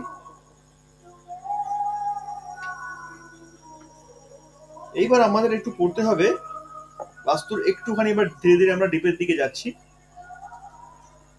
এই চারটে দিক সম্বন্ধে আমরা প্রায় সবাই জানি, তাই না? উত্তর, নর্থ হচ্ছে উত্তর, ইস্ট মানে পূর্ব, সাউথ মানে দক্ষিণ, ওয়েস্ট মানে পশ্চিম। উত্তর দক্ষিণ পূর্ব পশ্চিম এই চার দিক সম্পর্কে আমরা প্রায় সবাই জানি। এটা জানি না এমন কেউ ক্লাসে নেই। এবার কথা হচ্ছে যে দিক তো আমরা সবাই জানি, কিন্তু এই দিকগুলো আছে কিভাবে? উত্তর দিক, উত্তর দিক রয়েছে একদম 0 ডিগ্রিতে। এই যে সার্কেলটা আছে না, পুরো পৃথিবীটা গোল, তাই না? তো যে কোনো গোল বস্তুর মান কত হয় জ্যামিতিক ভাবে, গাণিতিক ভাবে? যে কোনো বস্তুর গোল বস্তুর মান হয় 360 ডিগ্রি। 360-এর বেশিও না, 360-এর কমও না, এর মধ্যেই গোল বস্তুটার মান হয়ে থাকে। সেটা পৃথিবী হোক বা একটা ছোট্ট বলই হোক না কেন, 360 ডিগ্রি সেটা হবে। তো এই 360 ডিগ্রির মধ্যেই তো আমাদের দিকগুলো রয়েছে, চারটে দিক হোক, আটটা দিক হোক, যাই হোক না কেন। এই 360 ডিগ্রি মানেই হলো 0 ডিগ্রি। এবার উত্তর দিক মানে 0 ডিগ্রি, আর 0 ডিগ্রি মানেই 360 ডিগ্রি। কেমন? এবার উত্তর দিকে রয়েছে একদম পুরো 0 ডিগ্রিতে, মানে 360 ডিগ্রিতে। তার ঠিক 90 ডিগ্রি অ্যাঙ্গেলে, ঠিক 90 ডিগ্রি অ্যাঙ্গেলে রয়েছে পূর্ব দিক, ইস্ট। দেখতে পাচ্ছি 90 লেখা আছে। পূর্ব দিকের ঠিক 90 ডিগ্রি অ্যাঙ্গেলে রয়েছে সাউথ মানে দক্ষিণ দিক। আর দক্ষিণেরও ঠিক 90 ডিগ্রি অ্যাঙ্গেলে রয়েছে পশ্চিম দিক।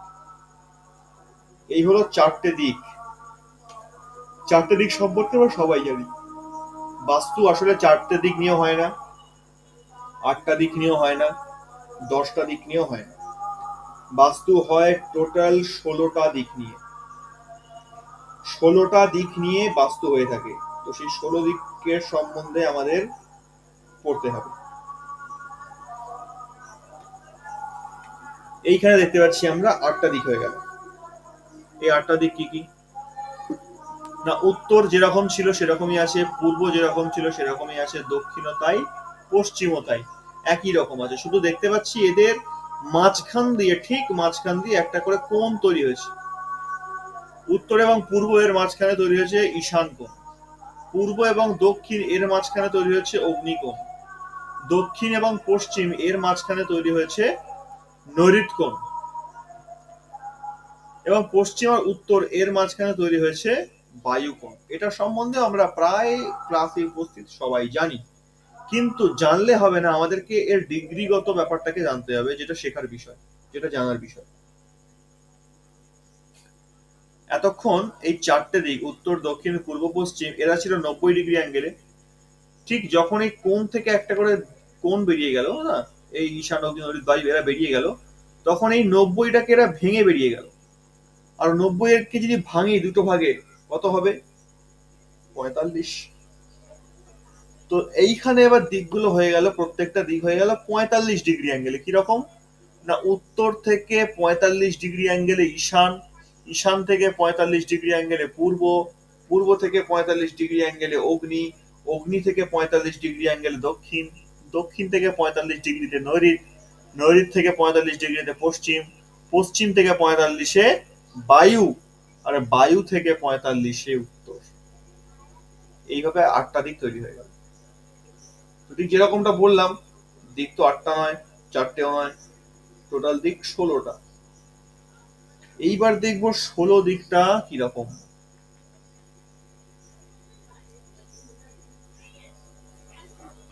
এখানে দেখতে পাচ্ছি যে উত্তর দিকও আছে, ঈশান কোণও আছে, পূর্ব আছে, অগ্নিও আছে, দক্ষিণ আছে, সব ঠিকঠাক আছে।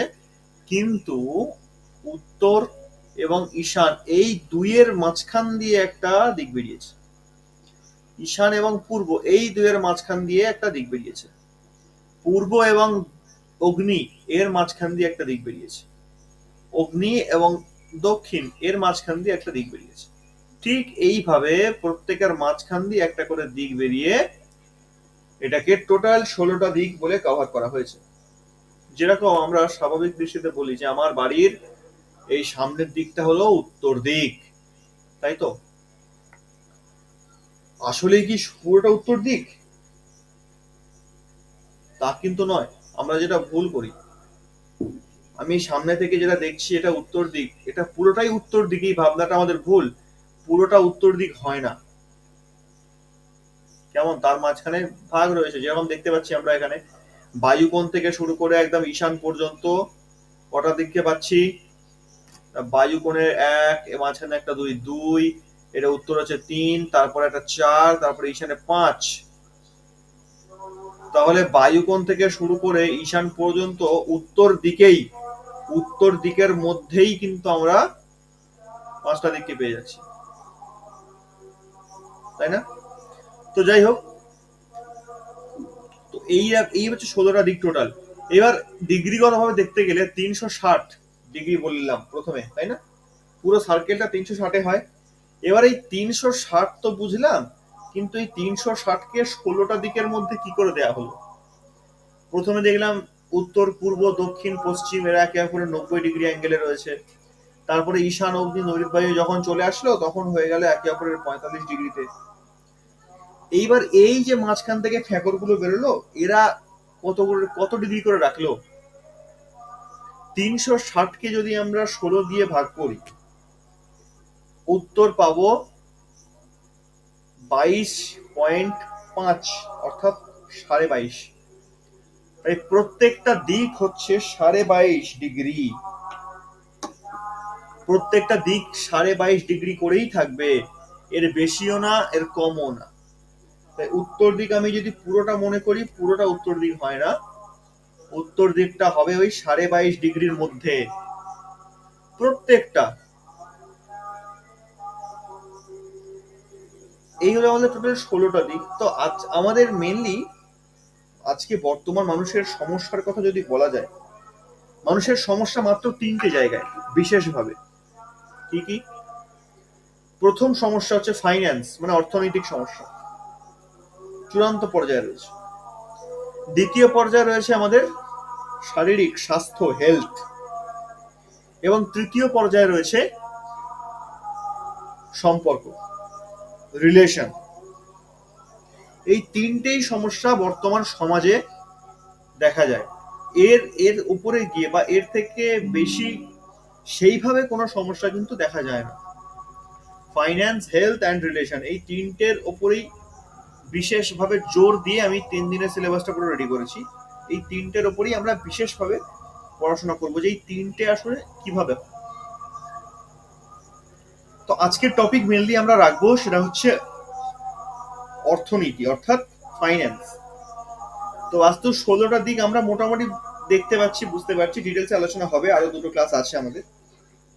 আজকে শুধু ধারণা রাখলাম যে 16টা দিক কিভাবে হয়। আমরা এই যে ছবিটা দেখতে পাচ্ছি, এইটা হচ্ছে বাস্তু পুরুষের ছবি, যে বাস্তু পুরুষ সম্পর্কে ক্লাসের শুরুতে আলোচনা করা হলো। এটা হচ্ছে সেই বাস্তু পুরুষের ছবি। বাস্তু পুরুষ আমাদের প্রত্যেকটা বাড়ির মধ্যে ঠিক এইভাবে অবস্থান করছে। যার মাথা রয়েছে ঈশান কোণে, যার পা রয়েছে নৈঋত কোণে। আর এই যে মাঝখান অংশটা দেখাচ্ছে, এখান থেকে সব জায়গায় এরকম তীর চিহ্ন গেছে বা শক্তি গেছে বা যাই হোক না কেন, এটা হচ্ছে বাস্তু পুরুষের নাভি স্থান। আর এই নাভি স্থানকেই আমরা বলে থাকি ব্রহ্মস্থান। একদম সেন্টার পয়েন্ট, মিডল পয়েন্ট বাস্তু পুরুষের। কেমন? তো বাস্তু পুরুষের শরীর অনুযায়ী আমাদের যে 16টা দিক, এই 16টা দিকের অবস্থানটা ঠিক এই রকম। উত্তরটা এখানে, তারপরে উত্তর ঈশান, তারপর ঈশান, তারপর পূর্ব ঈশান, তারপর পূর্ব, তারপর পূর্ব অগ্নি, তারপর অগ্নি, তারপরে দক্ষিণ অগ্নি, তারপর দক্ষিণ, তারপর দক্ষিণ নৈঋত, তারপরে নৈঋত, তারপর পশ্চিম নৈঋত, তারপরে গিয়ে পশ্চিম, তারপর পশ্চিম বায়ু, তারপর বায়ু, তারপর উত্তর বায়ু বা উত্তর। তো এই হলো টোটাল 16টা দিক। ঠিক এইভাবেই তৈরি হয়ে আছে আমাদের প্রত্যেকটা বাড়ি ঘর, যেভাবেই দেখবো আমরা ঠিক এই একই সিস্টেম, একই রকম ভাবে নির্মিত হয়ে আছে। আর এই মাঝখান জায়গাটা হলো বাস্তুপুরুষের নাভি স্থান। কেমন? এই জায়গাটাই হচ্ছে মেইন একটা জায়গা, এখান থেকেই বাস্তুপুরুষ আমাদের টোটাল যে 16টা দিক রয়েছে সেই 16টা দিককে কন্ট্রোল করে। পেট খারাপ তো সব খারাপ, তো বাস্তুপুরুষেরও তাই, ব্রহ্মস্থান খারাপ তো সব খারাপ। যাই হোক, একটু একটু করে আমরা এগিয়ে যাই আগের দিকে। তো ছবির দিকে মোটামুটি বাস্তুপুরুষ সম্পর্কে একটু আইডিয়া হয়ে গেছে যে কিভাবে আমাদের বাস্তুর উপরে সে অবস্থান করছে। এইবার এই চারটাকে না জানলেই নয়। নবগ্রহের অত্যন্ত গুরুত্বপূর্ণ ভূমিকা বাস্তুর মধ্যে কাজ করে। কোন গ্রহ ডাইরেক্ট মহাকাশ থেকে আমাদের উপরে ফল দিতেই পারে না। আমরা বিভিন্ন সমস্যায় জর্জরিত হয়ে বা বিভিন্ন রকম ভাবে প্রবলেমের মধ্যে পড়ে গিয়ে বিভিন্ন জ্যোতিষীর কাছে প্রথমে যাই, আমার হাতটা একটু দেখুন, বা আমার ডেট অফ বার্থটা নিয়ে দেখুন তো, আমার এখন কি যাচ্ছে, সময়টা খুব খারাপ যাচ্ছে, নানা রকম ভাবে আমরা তাদের কাছে যাই, সমাধান নেওয়ার, সমাধান পাওয়ার চেষ্টা করে থাকি। কিন্তু কথা হলো তার মধ্যে ম্যাক্সিমামটাই ফেক হয়, বা আমরা সমস্যা সম্পর্কে জ্যোতিষের কাছে গিয়ে জানতে পারি যে আপনার ওই হচ্ছে, সেই হচ্ছে, হ্যান হচ্ছে, ত্যান হচ্ছে। সমস্যা সম্পর্কে তো আমরা জেনে নিলাম, কিন্তু সে যে সমাধানের কথাগুলো বললো, ম্যাক্সিমাম ক্ষেত্রে কিন্তু সেই সমাধানগুলো আমরা 100% পাই না। সেটা সম্ভব নয়, কারণ জ্যোতিষ হচ্ছে আমাদের সনাতন ধর্মের চক্ষু, মানে চোখ। আর চোখের কাজ হলো দেখা। আমরা দৃষ্টির মাধ্যম দিয়ে কখনো কোনো জিনিসের সমাধান করতে পারি না। সমাধান করতে গেলে তার জন্য কিছু কর্ম করতে হয়, কিছু কাজ করতে হয়। সে কাজ না করলে সমাধান হয় না। তো জ্যোতিষ দ্বারা আমরা দেখতে পারি মাত্র যে আমার এই সমস্যা আছে, এই সময় এইটা হবে, এই সময় আমার জীবনে চাকরি আসবে, বিয়ে হবে, কি আমার অর্থনৈতিক আরো ডেভেলপ করবে, কি আমার ক্ষতি হবে, ফাঁড়া আছে, ইত্যাদি সমস্ত বিষয় আমরা জ্যোতিষ থেকে জানতে পারি খুব সহজে। কিন্তু জ্যোতিষ থেকে আমরা সমাধান করতে পারবো না। আর জ্যোতিষ থেকে যে আমরা আমার জন্মচক্রে যদি 100টা সমস্যা থাকে, সেই 100টা সমস্যায় আমার জীবনে আসবে এমনটা কিন্তু নয়। এইখানকার যে গাঢ় বিষয়টা, সেটা হচ্ছে অন্যরকম। আমি যেটা বললাম, মহাকাশ থেকে গ্রহরা কখনো ডাইরেক্ট আমাদের জীবনে এফেক্ট ফেলতে পারে না, ফল দিতে পারে না। প্রথমে গ্রহরা এফেক্ট ফেলে আমাদের বাস্তুর মধ্যে, আর বাস্তুই একমাত্র ডাইরেক্ট এফেক্ট আমাদের ওপর ফেলে। কিভাবে? ঠিক এইভাবে, যে চারটা আমরা দেখতে পাচ্ছি লেখা আছে নর্থ, মাঝখানের ঘরটা দেখবো। নর্থ, নর্থ হচ্ছে মার্কারি। মার্কারি মানে বুধ, অর্থাৎ উত্তর দিকটা পুরো বুধ সামলায়। তারপরে ঠিক কোনটাতে লেখা আছে এনি, অর্থাৎ নর্থ ইস্ট মানে ঈশান কোণ। সেই নর্থ ইস্ট ঈশান কোণে রয়েছে জুপিটার মানে বৃহস্পতি, আর বৃহস্পতির সঙ্গে কেতু থাকে ঈশান কোণে। বৃহস্পতি এবং কেতুর অবস্থান ঈশান কোণে হয়। তারপরে পূর্ব দিক আসে। পূর্ব দিকে রবির অবস্থান, রবি পূর্ব দিকে বসবাস করে। তারপর এসি মানে সাউথ ইস্ট, সাউথ ইস্ট মানে অগ্নিকোণ। এই অগ্নিকোণ হচ্ছে শুক্রের অবস্থান। সাউথ, সাউথ মানে দক্ষিণ দিক, দক্ষিণ দিকে হচ্ছে মঙ্গলের অবস্থান। নৈঋত কোণ, ভেরি ভেরি ভাইটাল জায়গা নৈঋত কোণ, সাউথ ওয়েস্ট, রাহুর জায়গা। তারপর আসছে ওয়েস্ট মানে পশ্চিম দিক, পশ্চিম হলো শনির জায়গা। নর্থ ওয়েস্ট মানে বায়ুকোণ, এটা হচ্ছে চন্দ্রের জায়গা। তো এই হলো নবগ্রহ আর তাদের দিক। এই যে মাঝখান স্থানটা দেখতে পাচ্ছি লেখা আছে ব্রহ্মস্থান, আমি কিছুক্ষণ আগেই ব্রহ্মস্থানের কথাই বলছিলাম। এই ব্রহ্মস্থানটাই হলো বাস্তুপুরুষের নাভির জায়গা, একদম মধ্যপ্রদেশ, একদম ঠিক বাড়ির মাঝখান বা বাস্তুর সেন্টার পয়েন্ট যেটা, সেটাকেই বলা হয় ব্রহ্মস্থান। ব্রহ্মস্থানের গুরুত্ব অপরিসীম, কারণ এখান থেকেই সৃষ্টি হয়। যদি আমরা আমাদের শরীরের দিক থেকে দেখি, একটা বাচ্চা যখন মাতৃগর্ভে থাকে তখন সে কিন্তু মায়ের নাভির সঙ্গেই একটা নারী দ্বারা যুক্ত হয়ে থাকে। অর্থাৎ নাভি থেকেই কিন্তু সৃষ্টির ঊর্জা সৃষ্টি হয়, নতুন করে সৃষ্টির ঊর্জা নাভি থেকেই সৃষ্টি হয়। যা কিছু সৃষ্টি, যা কিছুকে ব্যালেন্স করা, সেই সমস্ত কিছু কিন্তু নাভি করে থাকে, অর্থাৎ ব্রহ্মস্থান করে থাকে মাঝখান। নাভি থেকেই আমাদের শরীরের সমস্ত এনার্জি সৃষ্টি হয়। নাভি অত্যন্ত গুরুত্বপূর্ণ একটা জায়গা। আমাদের শরীরে ৭২,০০০ যে নারী আছে, প্রধানভাবে আছে তো ৩.৫ লাখ, কিন্তু তার মধ্যে প্রধান মানা হয় ৭২,০০০ নারীকে। তো সেই প্রত্যেকটা ৭২,০০০ নারী কিন্তু আমাদের নাভির সঙ্গেই কানেক্টেড হয়ে আছে। আমাদের শরীরে যেখানে যা কিছুই সর্দি কাশি থেকে শুরু করে যা রোগ হোক না কেন, সবটাই কিন্তু এই নারীর মাধ্যম দিয়ে হয়। যেহেতু এই নারীর মাধ্যম দিয়ে রোগ হয়, সেই কারণে এই নারী শুদ্ধ হওয়াটা অত্যন্ত প্রয়োজন। আর নারীকে শুদ্ধ করতে পারে একমাত্র নারী, নাভি। কারণ নাভি থেকেই সমস্ত নারীর সৃষ্টি হয়েছে। তো নাভিটা অত্যন্ত গুরুত্বপূর্ণ একটা জায়গা, সেটা আমাদের শরীরের মধ্যেই হোক বা বাস্তুর মধ্যেই হোক না কেন। তো এটাই হলো ব্রহ্মস্থান। অত্যন্ত ছোট্ট হতে পারে, কিন্তু তার আকৃতি বিশাল। একটা বটবৃক্ষ, তার ফলটা অত্যন্ত ছোট হয়, অত্যন্ত ক্ষুদ্র হয়, কিন্তু সেই বীজটাই যখন আমরা মাটিতে বপন করে দেব, তখন সেখান থেকেই একটা বিশাল বৃক্ষের সৃষ্টি হয়ে যাবে, ওই ছোট্ট বীজটাই।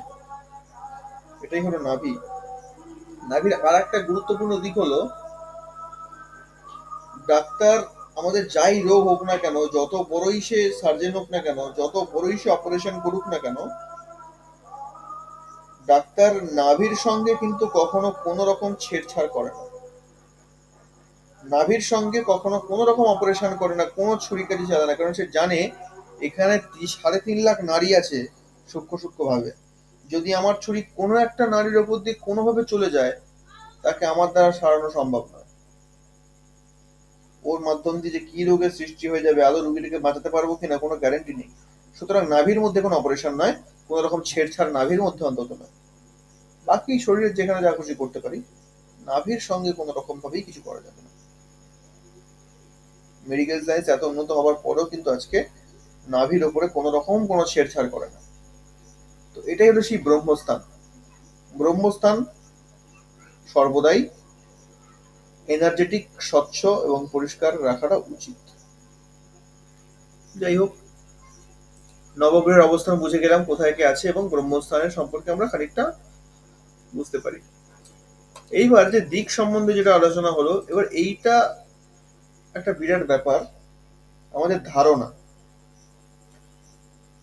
এই যে গোল চক্র দেখতে পাচ্ছি আমরা, এটা হচ্ছে বাস্তু চক্র। এর মাধ্যম দিয়ে বাস্তুকে দেখা হয়, কিভাবে বাস্তুটা আছে বা ডিগ্রিগত ভাবে কতটা ঘুরে আছে, বা তার সঠিক ডিগ্রিটা কিরকম। বা আসলে এই চক্রের মাধ্যম দিয়ে এটা দেখা হয় যে বাস্তু মানে যে বাড়িটা আমরা দেখব, যে বাড়িটাকে আমরা চেক করব, তার প্রত্যেকটা দিক আসলে কোথায় কোথায় পড়েছে, উত্তর দিকটা কোথায়, দক্ষিণ দিকটা কোথায়, ঈশান কোণটা কোথায়, নৈಋত কোণটা কোথায়। এই প্রত্যেকটা দিকগুলোকে খোঁজার জন্যই চক্রের প্রয়োজন হয়। এবার এই যেটা দেখতে পাচ্ছি, এই যে বাড়ি, অর্থাৎ এই যে আয়তক্ষেত্রটা করা আছে, এই যে বক্সটা, যদি আমি এটাকে কারোর বাড়ি ধরে নিই, এটা একটা বাস্তু ধরলাম আমি, একটা বাড়ি কারোর। আর এই যে মাঝখান জায়গাটা, এটা তো সেন্টার পয়েন্ট, মাঝখান স্থান দেখতে পাচ্ছি আমরা, একদম মিডিলে চক্রটা বসানো আছে। এবার সেখানে আমরা এই 360 ডিগ্রি অ্যাঙ্গেলের চক্রটা রাখলাম। এই যে চক্রটা রেখেছি এখানে, এই যে উত্তর লেখা আছে নর্থ, এই যে এইটুকু জায়গা নর্থের জন্য বরাদ্দ, মানে এটাই 22.5 ডিগ্রি। এই যে ঈশান কোণ, এইটুকু জায়গা ঈশানের জন্য রাখা হয়েছে, এইটুকু জায়গায় ঈশানের জন্য বরাদ্দ, এটাই 22.5 ডিগ্রি। তো ঠিক প্রত্যেকটা দিকের জন্য 22.5 ডিগ্রি করে দিক বরাদ্দ করে রাখা আছে। এইবার আমরা কোন একটা বাস্তুর গ্রিডিং করতে গেলাম, দেখতে গেলাম তার কি অবস্থা। তো ব্রহ্মস্থান বের করলাম, ব্রহ্মস্থান বের করে চক্র বসিয়ে দিলাম। তো এই যে বাস্তুটা আমরা দেখতে পাচ্ছি এখানে, একদম সাধারণভাবে, সাধারণ দৃষ্টিতে, স্বাভাবিকভাবে যদি এই ছকটাকে আমরা দেখি, কি বলবো, এইটা তোমার উত্তর দিক, এটা তোমার পূর্ব দিক, এটা দক্ষিণ দিক, এটা পশ্চিম দিক। এই যে কোণটা তোমার তৈরি হচ্ছে, এই কোণটা হলো ঈশান কোণ। এই কোণটা যে তৈরি হচ্ছে, এই কোণটা হলো অগ্নিকোণ। এই কোণটা হলো নৈঋত কোণ। আর এই কোণটা হলো বায়ু কোণ। স্বাভাবিক দৃষ্টিতে আমরা এটাই বলবো, বা যেটা আমরা জানি। আমরা কি করি না, আমরা বাড়ির কোণটাকে আমাদের কোণ হিসাবে ধরে নিই, যেটা আমাদের সব থেকে বড় ভুল। সঠিক জ্ঞানের অভাবে আমরা ভুল জিনিসটাকেই বেশি প্রাধান্য দিয়ে থাকি, যেটা আসলে হয়ই না, কোনোভাবেই সেটা পসিবল নয়। কেন নয়? তার কারণ হচ্ছে প্রত্যেকটা দিককে তো 22.5 ডিগ্রি করে দেয়া হয়েছে। 22.5 ডিগ্রির বেশিও না, কমও না, তাহলে সেই দিকটাকে 22.5 ডিগ্রির মধ্যেই থাকতে হবে। সে কোনোভাবেই সেই 22.5 ডিগ্রিকে ছেড়ে এগিয়ে যেতে পারবে না, এটা আমাদের বুঝতে হবে। এইবার এই চকটা আমরা দেখতে পাচ্ছি, আমাদের ধারণা এই জায়গাটা ঈশান কোণ হবে, কিন্তু দেখা যাচ্ছে এইখানে যদি উত্তর দিক হয়, নর্থ, তার ঠিক 45 ডিগ্রি অ্যাঙ্গেলে থাকবে ঈশান কোণ। তাহলে নর্থ থেকে অ্যাঙ্গেলটাকে যখন 45 ডিগ্রি করা হলো, তখন দেখা যাচ্ছে এই যে ছোট্ট করে একটা গোল আমি এঁকে রেখেছি এখানে, এই জায়গাটা হয়ে যাচ্ছে ঈশান কোণ। অর্থাৎ ঈশান কোণটা এইখানে, এইখানে ঈশান কোণটা যায়নি, এটা ঈশান কোণই নয়। এটা কোন দিক, এটা কি, তাহলে কি বলবো এটাকে? না, এটা হচ্ছে ইএনই, অর্থাৎ ইস্ট অফ নর্থ ইস্ট, মানে পূর্ব ঈশান। এটা ঈশান কোণ নয়, অরিজিনাল যে ঈশান কোণ সেটা এইখানে পড়েছে, এখানে যায়নি ঈশান কোণটা। অদ্ভুত ব্যাপার। কিন্তু আমরা এতদিন ঈশান কোণ জেনে বসে আছি, এটাকে ঈশান কোণ জানতাম। এইবার কোনো ব্যক্তি যদি আমাদের কাছে তার সমস্যা নিয়ে আসে যে আমার প্রচন্ড রোগে ভুগছে, বাড়ির লোক সবাই একের পর এক রোগে পড়ে যাচ্ছে, আমার তো সারা মানে ইনকামের টাকা ডাক্তারই খেয়ে নিচ্ছে, প্রচন্ড ভাবে ভুগছি, রোগে রোগে জর্জরিত। যখনই রোগে রোগে জর্জরিতর কথা আসে, তখন ঈশান কোণের কথা প্রথমে আসে। ঈশান কোণই মেনলি রোগ দিয়ে থাকে। তো এবার আমরা বলবো যে না, আপনার ঈশান কোণে বাথরুম হয়ে আছে বা বাস্তুদোষ হয়ে আছে। তো সে তখন একটাই কথা বলবে যে ঈশান কোণে কি করে হয়, আমার ঈশান কোণে আমি ঠাকুর ঘর করে রেখেছি, ঈশান কোণে আমার ঠাকুর ঘর রয়েছে, ঈশান কোণ কখনোই নয়। ঈশান কোণে কোনো দোষ থাকতেই পারে না। তো আপনাকে জোর দিয়ে এসে বললো, আপনি কি করেন, আসলে আমারই কোথাও কোথাও ভুল হচ্ছে, আমাকে গিয়ে দেখতে হবে একবার। তো আপনি গিয়ে যখন দেখলেন, এরকম ভাবে গ্রিডিং করছেন যখন, তখন দেখছেন যে ঈশান কোণটা ব্যক্তিটি পড়েছে এখানে, আর ও ঠাকুর ঘরটা করেছে এখানে। আর ও বলছে না, আমার ঈশান কোণে বাথরুমটা নেই, আর বাথরুমটা ঠিক এই জায়গাতে রয়েছে, মানে উত্তরের সাইডে, উত্তর ঘেঁষা বাথরুম রয়েছে। এইবার এমত অবস্থায় এই ব্যক্তিকে কে বোঝাবে যে দাদা আপনার বাথরুমটা ঈশান কোণেই আছে, আপনি ঠাকুর ঘরটা করেছেন ওটা পূর্ব ঈশানে পড়েছে, ওটা ঈশান কোণ নয়? সম্ভব বোঝানো তাকে? সম্ভব নয়। ঠিক একই ব্যাপার, একটা কোণ কিন্তু কোণে পড়েনি, এখানে ঈশান কোণ, এখানে অগ্নিকোণ, এইখানে নৈঋত কোণ, এইখানে বায়ু কোণ। বাকি যে ঘরের কোণ তৈরি হচ্ছে, সেই ঘরের কোণগুলো একটাও কিন্তু কোণের মধ্যে পড়ছে না, একটাও কোণের মধ্যে পড়ছে না। এটাই হলো বাস্তুর মজা। আমরা বেসিক্যালি যত বাস্তুশাস্ত্রী বর্তমানে আছে, বেশিরভাগটাই সবাই কিন্তু বাস্তু করে চোখের আন্দাজে, এবং 8টা দিকের ওপরে, উত্তর দক্ষিণ পূর্ব পশ্চিম, ঈশান অগ্নি নৈঋত বায়ু, ব্যাস তাদের দিক শেষ। এই 8টা দিকের ওপরে বাস্তু করার ফলেই কিন্তু বর্তমানে আমরা বলি আমাদের ঘর একদম বাস্তুসম্মত। আমার বাড়ি একদম বাস্তুসম্মত রয়েছে, কোনো সমস্যা নেই, আমি সব দেখিয়ে দেখিয়ে করেছি, কিন্তু ঘরে প্রবেশ করার পরেই যত রকম সমস্যা শুরু হয়ে গেল। ঘর যদি বাস্তুসম্মতই হবে, ঘরে ঢোকা মাত্রই সমস্যা কেন আসবে? এটাই বিষয় হয়ে দাঁড়ায়।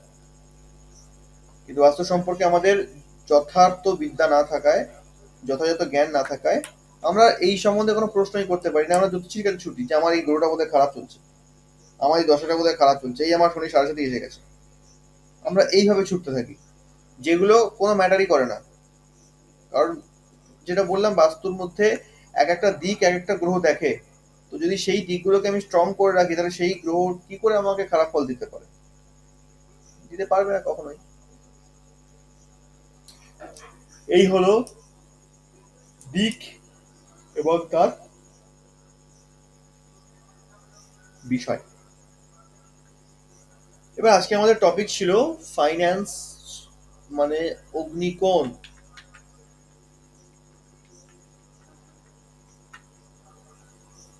আমরা আজকে অর্থনীতি পড়বো বলেছিলাম না? এতক্ষণ আমরা বললাম বাস্তু টোটাল দিক হয় 16টা। যখনই আমাদের কাছে কেউ আসবে সমস্যার কথা নিয়ে বা ইত্যাদি নিয়ে, আমরা আমাদের এই বাস্তুর ক্লাসটা একটা বিশেষ কারণের জন্য প্রসিদ্ধ বলা যায়। আমরা কোনো বাড়িতে না গিয়ে, তার সম্পর্কে না জেনে, তার বাস্তু সম্পর্কে কিছুই জানবো না, শুনবো না, তার সম্পর্কেও কিছু জানবো না, শুনবো না, শুধুমাত্র সেই ব্যক্তির সমস্যা শুনে আমরা দূরে থেকেও বলতে পারবো যে সেই ব্যক্তির বাড়ির মধ্যে কোথায় কি তৈরি হয়ে আছে এবং কিসের দোষটা তার মধ্যে তার উপরে আসছে, কোন বাস্তু দোষের কারণে তার জীবন আজকে সমস্যা সমস্যায় ভুগছে, সে আজকে সমস্যার মধ্যে পড়েছে কোন বাস্তু দোষের কারণে। তাকে না দেখে, না বুঝে, না তার সম্পর্কে শুনে, শুধুমাত্র তার সমস্যাটুকু শুনে আমরা দূর থেকে বসেই বলতে পারবো যে আপনার বাড়িতে অমুক জায়গায় অমুক জিনিস তৈরি হয়ে থাকার কারণে আপনার এই সমস্যা হচ্ছে। এমন কিছুই কঠিন ব্যাপার নয়।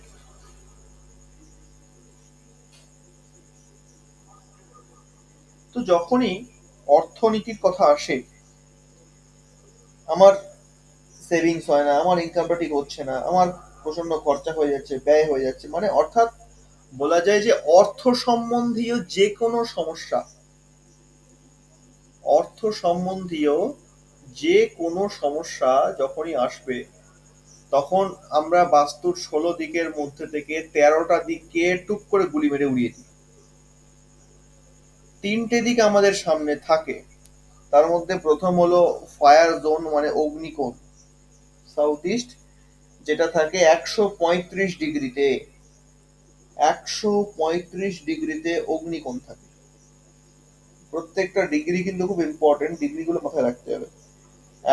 0 ডিগ্রি থেকে 135 ডিগ্রিতে অগ্নিকোণ হয়। যেমন 0 ডিগ্রি থেকে, মানে 0 ডিগ্রি থেকে শুরু করে 135 ডিগ্রি যেখানে হয় সেই জায়গাটাই অগ্নিকোণ। তো এই যে অগ্নিকোণ যেখানে আসছে, অগ্নি মানে কি? অগ্নি মানে আগুন, একটা ফ্লো, আগুনের ফ্লো। আর আগুন আগুন হচ্ছে আমাদের জীবনের অর্থকে দেখে, আমাদের রজগুণকে দেখে, আমাদের অর্থকে দেখে, আমাদের সেভিংস কে দেখে। অগ্নি অগ্নি আমাদের কনফিডেন্স লেভেলকে দেখে, আমাদের কনফিডেন্স কিরকম আছে, কর্মক্ষমতা কিরকম আছে, ইমিউনিটি পাওয়ার কিরকম আছে, অগ্নিকোণ দেখে। অর্থনীতি পড়ছি, অর্থনীতিতে অগ্নিকোণ একটা গেল। দ্বিতীয় হচ্ছে নর্থ, মানে উত্তর দিক। উত্তর দিকও ফাইন্যান্স কে দেখে। অন্তিমে পশ্চিম দিক, শনির দিক, প্রফিট, লাভ, এও ফাইন্যান্স কে দেখে। কিন্তু এই তিনজনের ফাইন্যান্স কে দেখার পদ্ধতিটা একটু আলাদা, সিমটমটা আলাদা। আমরা কাজ করব হোমিওপ্যাথি ওষুধ যেরকম কাজ করে সিমটোমেটিক্যালি, হোমিওপ্যাথি ওষুধ সিমটমের উপরে কাজ করে। যেরকম অ্যালোপ্যাথিতে কি হয়, কোনো সিমটম নেই, অ্যালোপ্যাথিতে জ্বর হয়েছে মানেই প্যারাসিটামল। হোমিওপ্যাথিতে সেটা নয়, জ্বর হয়েছে, জ্বরটা কিরকম জ্বর, কাঁপুনি দিয়ে আসছে নাকি এমনি নর্মাল আসছে, জ্বরটা কখন উঠছে, রাতের দিকে না সকালের দিকে, এরকম বিভিন্ন রকম সিমটম থাকে। আর তাই সিমটমের ওপরে বিভিন্ন রকম ওষুধ হয়ে থাকে হোমিওপ্যাথিতে। এই জন্য হোমিওপ্যাথি হচ্ছে অ্যালোপ্যাথি থেকে অনেক উন্নত মানের চিকিৎসা। বর্তমানে ডাক্তার নেই, সেটা অন্য ব্যাপার। তো বাস্তু ঠিক তেমনি, বাস্তু যখন আমরা বাস্তু কিন্তু একটা শরীর, তাই না? বললাম বাস্তু পুরুষ। তো বাস্তু পুরুষ, আর এই বাস্তু পুরুষের উপর একটা বাড়ি তৈরি হয়েছে, সেখানে আমরা বসবাস করি, তাই তো?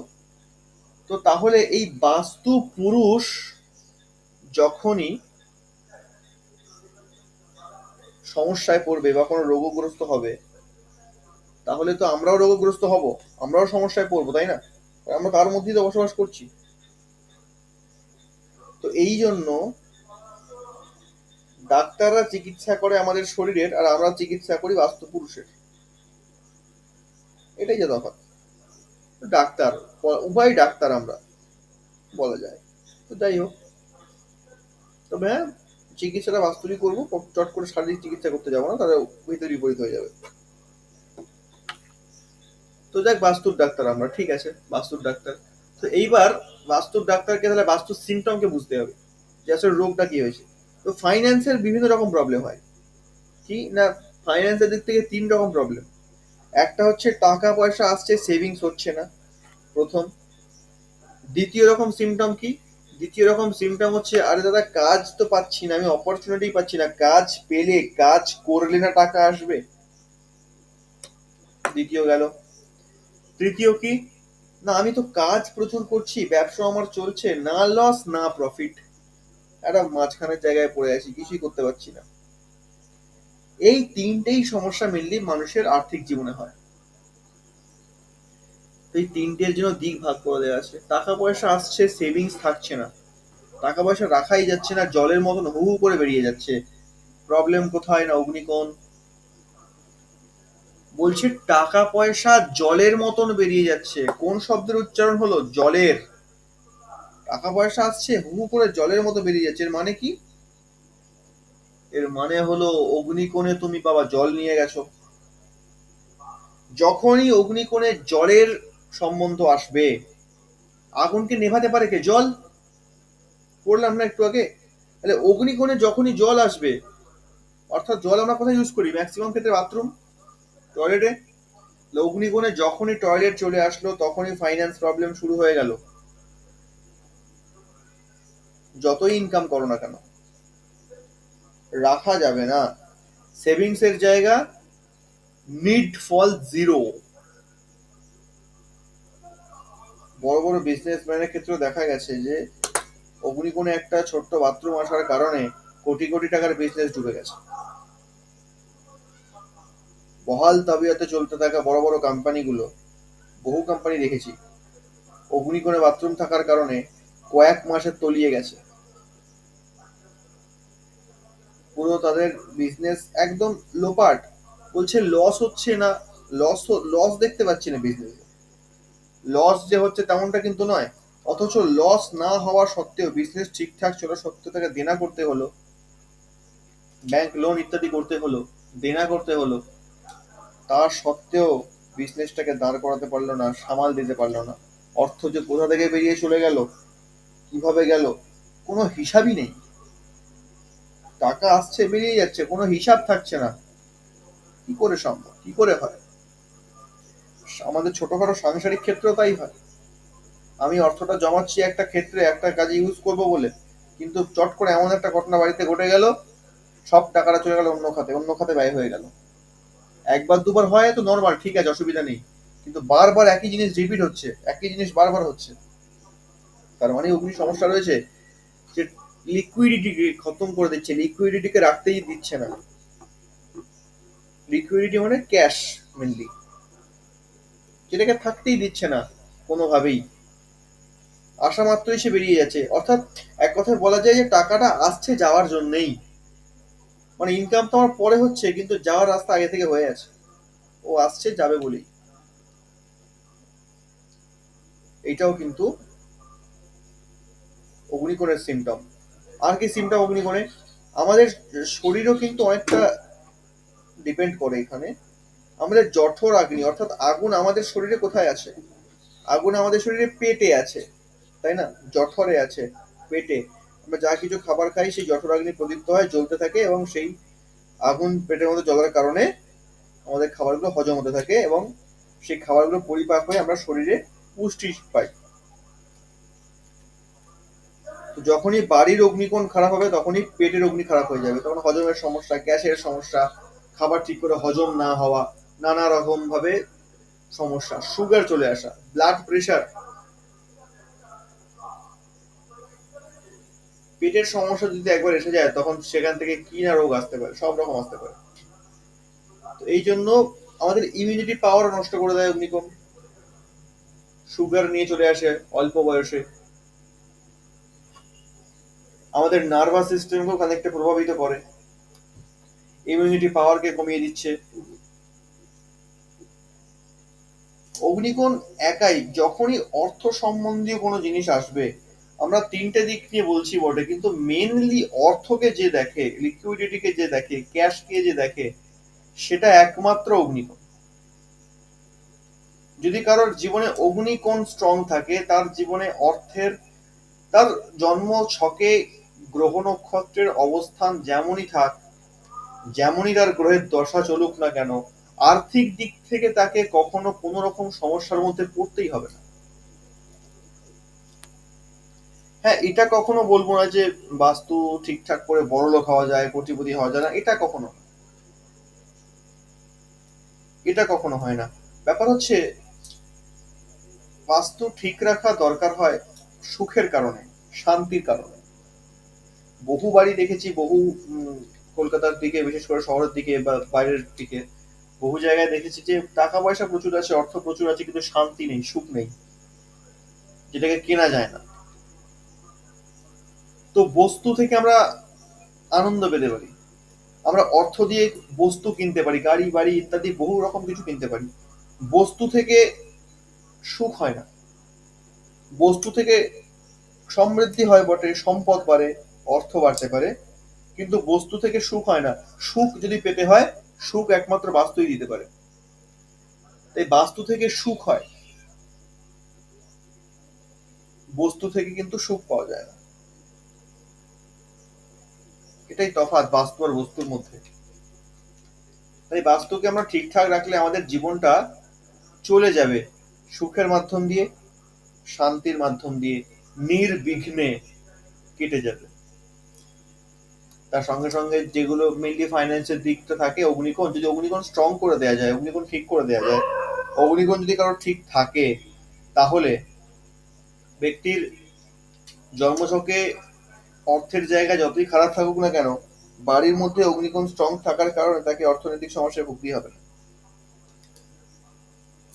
বাস্তু আর জ্যোতিষের মধ্যে তফাৎ এটাই, জ্যোতিষ বলছে আমি দেখাবো তোমার সমস্যা কি আছে, তোমার কমতি কোথায়, আর সেটাকে পূরণ করতে গেলে তোমাকে বাস্তুর সাহায্য নিতে হবে, কারণ গ্রহরা এফেক্ট ফেলে বাস্তুর উপরে।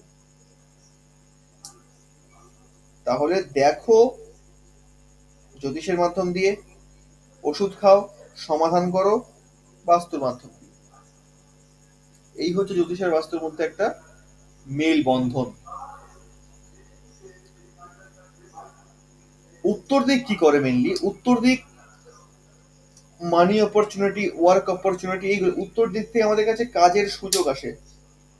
চাকরির ক্ষেত্রে বলা যায় যে প্রমোশন হচ্ছে না, বহু চেষ্টা করছে, চাকরি পাচ্ছে না, ঊর্ধ্বতন কর্তৃপক্ষের সঙ্গে দেখা হচ্ছে না, তার সঙ্গে কথা হচ্ছে না, বা দেখা কথা হলেও সে তার মনোপুত ফল পাচ্ছে না। যখনই এই ধরনের কথা আমরা শুনতে পাবো, তখনই ধরে নেবো যে সমস্যা উত্তর দিক হয়ে আছে, কারণ উত্তর দিক অপরচুনিটির জায়গা, সুযোগের জায়গা। ব্যক্তি যদি অপরচুনিটি না পায়, সুযোগই না পায় কাজ করার, তো অর্থ ইনকাম করবে কি করে? এটা বড় ব্যাপার, বড় ইস্যু একটা। তো এটা হলো উত্তর দিক। উত্তর দিক হলো বুধের দিক, তাই না? উত্তর দিকটাকে আমাদের যথাসাধ্য স্ট্রং রাখতে হয়, নচেত আমরা যদি কাজ না পাই তো ইনকাম করবো কি করে? উত্তর দিকে টয়লেট চলে আসলে একটা বিরাট বড় বাস্তু দোষ তৈরি হয়ে যায়। উত্তর দিকে টয়লেট এসে গেলে বাড়ির মধ্যে উত্তর দিক সম্বন্ধ রাখে বাড়ির মেয়েদের সাথে, মানে বোন, দিদি, পিসি ইত্যাদি, এদের সাথে সম্বন্ধ রাখে। বাড়ির মেয়ে বলতে যারা অন্যের বাড়িতে পরবর্তীকালে চলে যাবে, তাদের কথা বলা হচ্ছে, বাড়ির বউদের কথা না। উত্তর দিকে যখনই বাস্তুদোষ আসবে, তখন সেই মেয়েদের জীবন কখনোই শান্তিপূর্ণ হবে না। তারা বিয়ে করে যেখানেই যাক না কেন, কোনো না কোনো অশান্তিতে তারা সারা জীবন থাকবে। যতদিন উত্তর দিকে এখানে বাথরুম থাকবে ততদিন পর্যন্ত তারা সারা জীবন একটি সমস্যার মধ্যে থাকবে। উত্তর দিকে বাথরুম সচরাচর তো হয় না, ওটা একটা বিরাট বড় বাস্তু দোষ থেকেই হয়। উত্তর দিকে বাথরুম তখনই হয় যখন সেই বাড়ির মধ্যে কোনো মহিলা নিয়মিত অত্যাচারিত হয়, কোনো মহিলা অত্যাচারিত হয়ে সুইসাইড করে নিয়েছে, সুইসাইড করেছে, এবং ভ্রূণ হত্যার মতন জঘন্যতম অপরাধের কারণেই কিন্তু উত্তর দিকে বাথরুম আসে। উত্তর দিকে বাথরুম তখনই আসবে যখন বুধের ডিস্টার্ব হবে, বুধ গ্রহ যখন কুপিত হবে, আর বুধ সহজে কুপিত হয় না। অগ্নিকোণও ঠিক তাই, অগ্নিকোণে বাথরুম তখনই আসবে যখন অগ্নিকোণের শুক্র ডিস্টার্ব হবে, জন্মছকে যখন শুক্র ডিস্টার্ব হবে, ডিস্টারবেন্স তৈরি করবে, তখনই একমাত্র অগ্নিকোণে বাথরুম আসতে পারে, তার আগে আসবে না, সম্ভব নয়। অগ্নিকোণ আমাদের যেরকম কনফিডেন্স লেভেলকে দেখায়, আমাদের দর্শনকে দেখায়, আমাদের গ্ল্যামারকে দেখায়। যখন আমরা কোনো ব্যক্তিকে দেখি যে গ্ল্যামার, যার মধ্যে গ্ল্যামার আছে, ও কি দেখতে রে বাবা, কি সুন্দর গ্ল্যামার, কি ফিগার, একটা আকর্ষণ ভাব কাজ করে। যখনই আকর্ষণ ভাব কাজ করে অর্থাৎ জানতে হবে অগ্নি দারুণ স্ট্রং আছে, খুব ভালো আছে। অগ্নি স্ট্রং না থাকলে কখনো গ্ল্যামার আসতে পারে না, কখনো কনফিডেন্ট আসতে পারে না, কখনো অর্থ আসতে পারে না। এত জিনিস, এই জিনিসগুলোকে আসতে গেলে অগ্নি স্ট্রং থাকা অত্যন্ত প্রয়োজন। আর উত্তর হলো কাজের সুযোগের জায়গা। যদি কাজের সুযোগ না আসতে থাকে, কাজ যদি মন্দা হয়ে যায়, খারাপ হয়ে যায়, তখনই জানতে হবে অবশ্যই উত্তরের সমস্যা রয়েছে, উত্তরের জায়গাটা ক্লিয়ার করতে হবে। তো আমি এতক্ষণ ধরে দুটো দিক নিয়ে আলোচনা করলাম, তিনটে দিকের ক্ষেত্রেও ঠিক তাই। ও পশ্চিম দিক শনির দিক, পশ্চিম দিক শনির দিকে যদি টয়লেট থাকে, বাথরুম থাকে, সেক্ষেত্রেও শনি খারাপ হয়ে যায় এবং আমাদের প্রফিটের জায়গাটা খারাপ করে দেয়, কর্মফলের জায়গা খারাপ করে দেয়। অনেক সময় মনে হতে পারে যে আমি এত কাজ করছি, এত কিছু করছি, কিন্তু আমার যতটা ফল পাবার কথা আমি পাচ্ছি না। কেন? কারণটা কি? আমি যতটা ফল ডিজার্ভ করি আমি পাচ্ছি না। আমি এত পরিশ্রম করছি সারাদিন, কিন্তু সেই পরিশ্রম অনুযায়ী আমি ফল পাচ্ছি না। একটা বড় কারণ। ব্যবসার ক্ষেত্রে বলা যায় না লস না প্রফিট, এমন একটা জায়গার মধ্যে পড়ে থাকা, রোলিং হতে থাকা শুধুমাত্র। এটা পশ্চিম দিকের ডিস্টার্বেন্স। অর্থনৈতিক ভাবেও কিন্তু তিন রকম ভাবে আমরা দিককে ভাগ করে নিলাম। এইবার কথা হচ্ছে যে আমি প্রত্যেক ক্ষেত্রে বাস্তুর টয়লেটকেই বললাম, বাথরুমকেই বললাম, কেননা বাথরুমই হলো একমাত্র বাস্তুদোষ তৈরি করতে মানে এক নাম্বার জায়গায় থাকে। বাস্তুদোষ তৈরি হয় মাত্র চারটে জিনিসের কারণে, বিশেষভাবে। দোষ তো তৈরি হয় বহু রকম ভাবে, বহু রকম কারণ থাকতে পারে, কিন্তু মেইনলি চারটে জিনিসের কারণে বাস্তুদোষ প্রবল হয়। প্রথম হলো বাথরুম,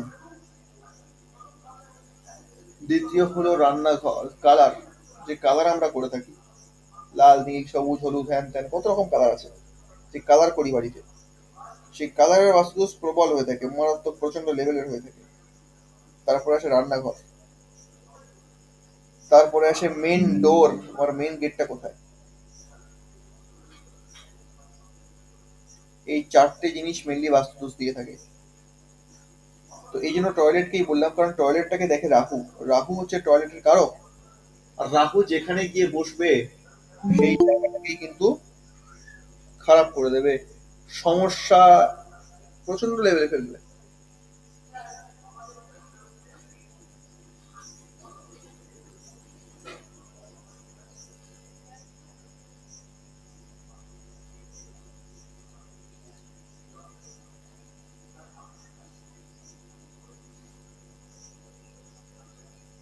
হ্যাঁ, তো এই হচ্ছে বাস্তু অর্থনৈতিক দিকের তিনটে মাত্র দিক: অগ্নিকোণ, উত্তর দিক এবং পশ্চিম দিক। খুবই এফেক্টিভ একটা জায়গা, সব থেকে এফেক্টিভ অগ্নিকোণ হয়ে থাকে। অগ্নিকোণ যখনই খারাপ হয়ে গেল, তখনই সমস্ত কিছু, ইচ্ছা শক্তি চলে কমে যাওয়া, কাজ করার ক্ষমতা কমে যাওয়া, শরীরের মধ্যে এনার্জি না পাওয়া, সুগার প্রেশার থেকে শুরু করে নানা রকম লিভার প্রবলেম, নানা রকম সমস্যা তৈরি হয় একটাই দিক অগ্নিকোণ থেকে। বাকি দিকের আলোচনা আমরা 16 দিকের আলোচনা আমরা আগামীকাল পরশুদিন ক্লাস রয়েছে ওর মধ্যে করবো। তো আজকে আমি একটুখানি আনমিউট করতে যাবো বাকিদেরকে যারা ক্লাসে আছেন। আজকের ক্লাস সম্পর্কে কারো কোনো প্রশ্ন বুঝতে পারিনি বা কোথাও কোনো ডাউট হয়েছে বা যদি কোনো প্রশ্ন থাকে ব্যক্তিগতভাবেও করতে পারেন।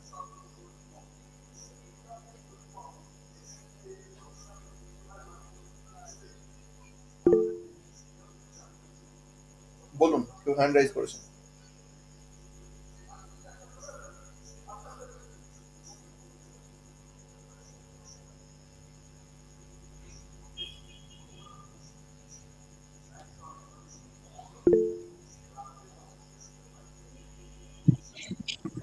রাধে রাধে। হ্যালো। হ্যাঁ, নমস্কার, বলুন। বলছিলাম, তাহলে আমরা আজকে ক্লাসে জানলাম যে আমরা হচ্ছে বাথরুম হচ্ছে আহ, অগ্নিকোণে, উত্তর কোণে অথবা পশ্চিম কোণে স্থাপনা করব না। হ্যাঁ, আর একটা জিনিস, যদি ওই কোণের যে ধরুন উত্তর কোণের বুধ অথবা অগ্নিকোণের শুক্র আর হচ্ছে পশ্চিম কোণের শনি খারাপ হয়, তাহলে সেই ক্ষেত্রে ওইখানে আমরা বাথরুম স্থাপনা করতে পারবো, এরকম কিছু মানে বুঝতে পারলাম যে। বাথরুম কোথায় করতে পারবো কোথায় করতে পারবো না এই নিয়ে কোনো ক্লাস এখনো হয়নি আমাদের, আমি বলিওনি কিছু। আমি শুধু আচ্ছা। এইটুকু বললাম যে কোথায় থাকলে, আজকে আমরা তিনটে দিক নিয়ে আলোচনা করছি।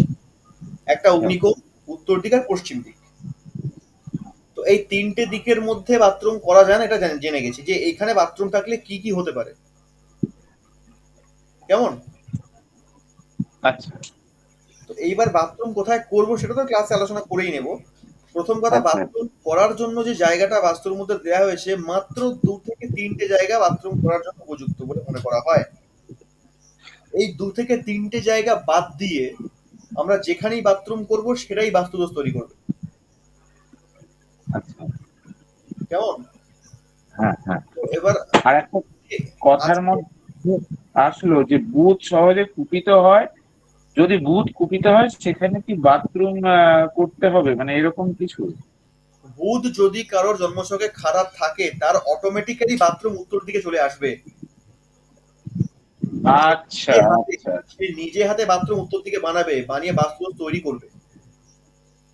আচ্ছা আচ্ছা আচ্ছা। তাকে নিয়তি করাবে। যার শুক্র খারাপ থাকবে সে নিজে হাতে বাথরুম অগ্নিকোণে বানাবে এবং অগ্নিকোণে বাথরুম বানানোর পরেই সে সম্পূর্ণ শেষ হয়ে যাবে।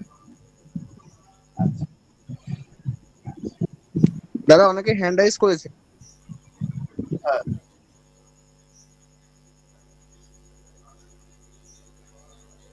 সন্দীপ হালদার হ্যান্ড রাইজ করেছেন, বলুন।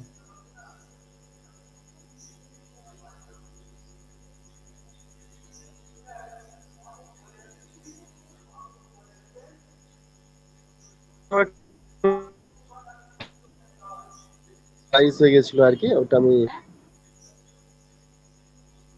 আপনার কথা শুনতে পেলাম না।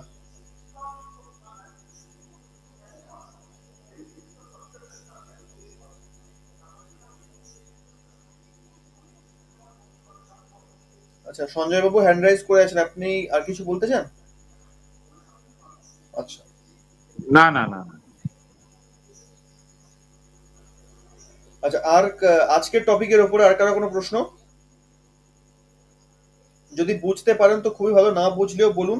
বুঝতে পারলেও কিছু বলুন না, কথা না বললে আমি বুঝতে পারছি না আপনার কনফিউশন আছে কি নেই।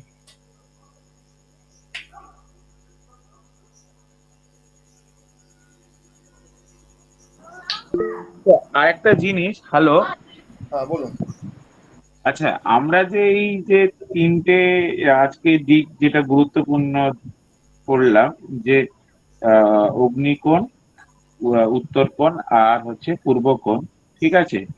এইটা হচ্ছে গৃহের মধ্যে মানে থেকে আমরা কম্পাসে হচ্ছে আহ আগে প্রথমে পুরো উত্তর দিকটাকে আমরা মেপে নেব, তারপর থেকে আমরা ওই কোণগুলোকে দেখে নেব। এইভাবে তো আমরা দেখবো নাকি? মানে হ্যাঁ, গৃহটা তো যে কোনো দিকেই কোনাকুনি ভাবে বা একটু ত্যাচ্চা ভাবে থাকতে পারে। ব্যাপারটা হচ্ছে সর্বপ্রথম আপনি যেটা প্রশ্ন করছেন এটা অ্যাডভান্স লেভেলের প্রশ্ন। এটা হচ্ছে আচ্ছা সর্বপ্রথম আমাদেরকে ব্রহ্মস্থান, বাড়ির মাঝখান যে জায়গাটা সেটা খুঁজে বের করতে হয়। আচ্ছা কারণ ব্রহ্মস্থান খুঁজে না পেলে আমরা উত্তরকেও খুঁজে পাবো না, পূর্বকেও খুঁজে পাবো না। আচ্ছা তো সর্বপ্রথম আমাদের ব্রহ্মস্থানকে খুঁজে বের করতে হয়। ব্রহ্মস্থানকে খুঁজে বের করার পরে আমরা উত্তরকে খুঁজবো। আর উত্তরকে পেয়ে গেলেই আমরা বাকি সমস্ত 16 দিককে পেয়ে যাবো, পরপর থাকবে।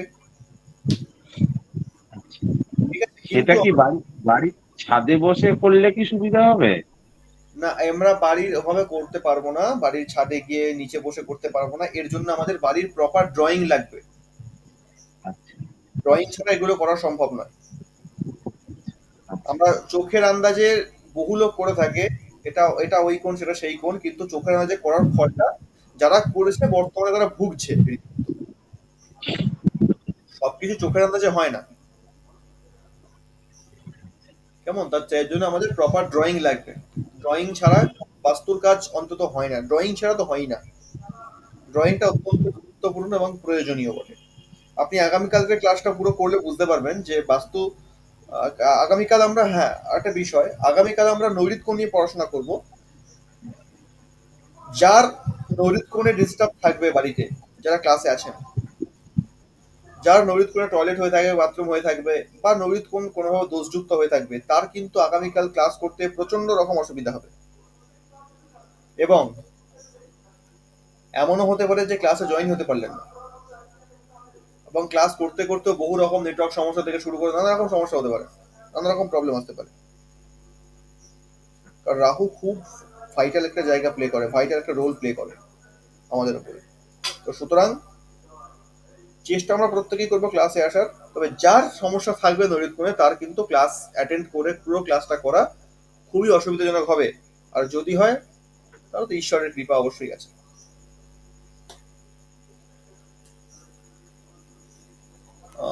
আর কেউ হ্যান্ড রাইজ করেছিলেন?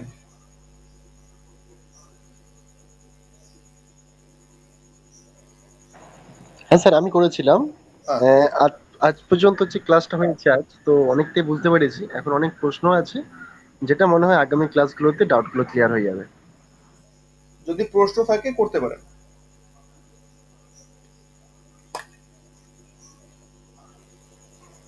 না স্যার, আছে, কিন্তু মনে হচ্ছে যে কাল পরশু ক্লাসে অনেকটা ক্লিয়ার হবে, তো এটা অনেকটা ডিপলি প্রশ্নগুলো আর কি।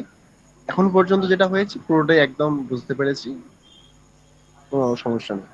আচ্ছা, এখনো পর্যন্ত পুরো ক্লিয়ার তো? আচ্ছা আচ্ছা, স্যার, আমি একটু কথা বলি স্যার, আমি একটা প্রশ্ন হ্যাঁ একদম। জিজ্ঞেস করতে হ্যাঁ বলুন। বলছি। ধরুন আমার আমার একটি জায়গা আমার একটি জায়গা 4 চৌকো স্কোয়ার বর্গাকারই আছে ধরুন। হুম। আমি এখন বাড়ি করিনি, তাহলে আমি কি ওই স্কোয়ার জায়গাটা ধরে উত্তর পূর্ব বার করব, নাকি যেখানটায় আমার বাস্তুটা হবে সেইটা দেখে বার করবো? না, আপনার এখন বর্তমানে যে প্লট আছে আপনাকে পুরো প্লটের সবটাই বের করতে হবে না, নাহলে আপনি বাকিটা বের করবেন কি করে? আপনার যতটুকু প্লট আছে পুরো প্লটেরই আপনাকে আগে প্রত্যেকটা দিক বের করতে হবে, ব্রহ্মস্থান বের করতে হবে। তারপর যখন সব দিকটা বেরিয়ে গেল, তারপর আপনাকে সিদ্ধান্ত নিতে হবে আপনি কোন জায়গাটায় বাড়ি বানাবেন ওই প্লটের মধ্যে। তখন সেই জায়গাটা আপনাকে এরপর চয়েস। আচ্ছা, এবার আমার ধরুন আমার যে জায়গাটা, পুরো জায়গাটা, সেই জায়গাটা পুরোটা আমার বাড়ি হচ্ছে না, দরকার নেই। পুরো জায়গাটা তাহলে আমার যদি পূর্ব দিকে জায়গা রয়ে যায়, কিংবা পশ্চিম দিকে রয়ে যায়, কিংবা উত্তর, তাহলে সেটাকে আমি বাস্তুর পজিশনটা দেখে করব, নাকি আমি বলতে চাচ্ছি পুরো জায়গাটার মারফতে হবে আর কি দিকটা? আপনাকে একটা জিনিস দেখাই, আমি স্ক্রিন দেখতে পাচ্ছেন? হ্যাঁ আপনার বক্তব্য হচ্ছে এইটা আমার জায়গা, এটা আপনার জায়গা, এবার আপনি এর মধ্যে বাড়ি বানাবেন, কিন্তু আপনার বক্তব্য আমি পুরো জায়গার মধ্যে বাড়ি বানাবো না, হয়তো আমার বাড়িটা বানাবো আমি এইটুকু জায়গার মধ্যে, বাকিটা ফাঁকা পড়ে থাকবে, এই তো? হ্যাঁ হ্যাঁ। তো এখানে বিষয় হচ্ছে আপনি এখনো অব্দি বাড়ি বানাননি বা আপনি বাড়ি বানাবেন, তো সর্বপ্রথম আপনাকে এই যে জায়গাটা আপনার আছে, এই জায়গার উত্তর দক্ষিণ পূর্ব পশ্চিম বা বাকি যে 16 দিক হয় সবটা বের করে নিলেন। সবটা বের করে নেওয়ার পর আপনাকে বাড়ি বসাতে হবে। এক হচ্ছে দক্ষিণ দিক চেপে, বাড়ি বসানোর যে নিয়ম আর কি, এক, আপনাকে দক্ষিণ দিক চেপে বসাতে হবে, নচেত এইভাবে বসাতে পারেন দক্ষিণ দিক চেপে, আর নচেত আপনি বসাতে পারেন পশ্চিম দিক চেপে, ঠিক এইভাবে এইভাবে রাখতে পারেন। আপনাকে মাথায় রাখতে হবে যে পূর্ব দিক এবং উত্তর দিক এই দুটো দিকটাতে যতটা পারা যায় ফাঁকা রাখতে, যতটা পারা যায় হালকা রাখতে, প্রথম পয়েন্ট। দ্বিতীয় হচ্ছে যখন এবার বাস্তুর ব্যাপারটা আসছে তখন আপনার এখানে দুটো ব্রহ্মস্থান বেরোবে, একটা আপনার পুরো প্লটের মানে পুরো জায়গার, আর একটা আপনার বাড়ির, যেখানে আপনি যতটুকু বাড়িটা বানিয়েছেন ততটুকু। তো সেদিক থেকে দেখতে গেলে আপনার দিক বেরোবে টোটাল দু রকম ভাবে। একটা দিক আপনার টোটাল প্লটের বেরোবে, আর একটা দিক বেরোবে আপনার বাড়ির শুধুমাত্র। বোঝা গেল?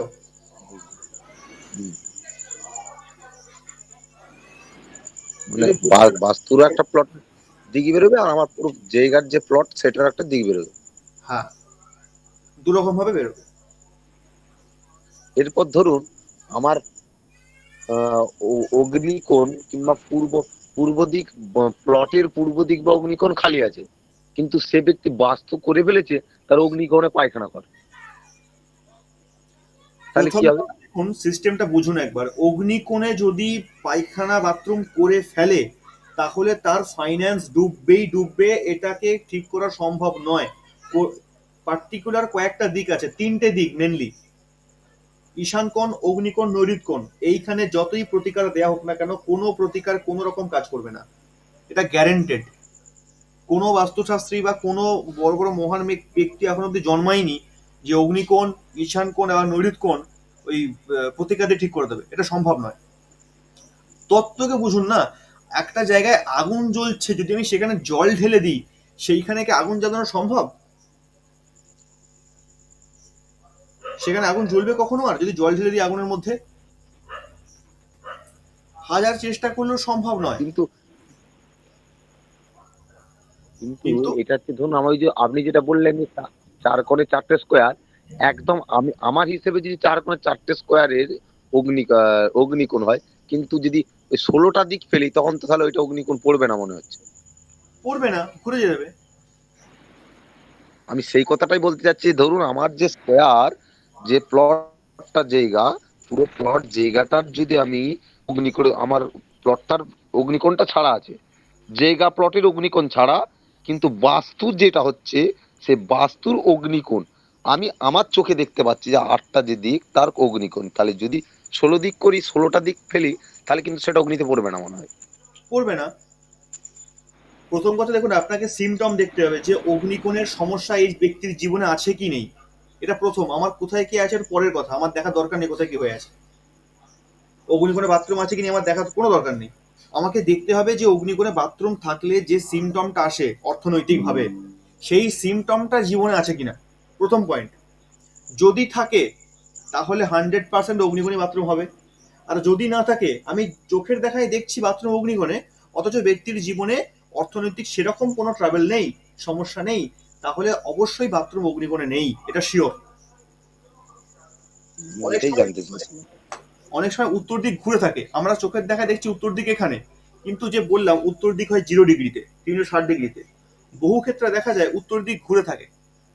যেমন উত্তর দিক দেখা গেল 15 ডিগ্রি ঘুরে আছে, তো যখন উত্তর দিক 15 ডিগ্রি ঘুরে যাবে তখন উত্তর দিকটা এই জায়গায় থাকার কথা ছিল, এখানে থাকার কথা ছিল, 15 ডিগ্রি ঘুরে থাকার কারণে উত্তর দিকটা এইখানে চলে আসবে, তখন উত্তর দিক আসবে এইখানে। এখানে উত্তর দিক চলে আসবে মানে দক্ষিণ দিকটা কোথায় পড়বে? দক্ষিণ দিকটা একদম উত্তরের সোজা হয়ে এইখানে আসবে, এখানে দক্ষিণ দিক এলো। আর এখানে দক্ষিণ দিক আসলে অগ্নি কোথায় যাবে?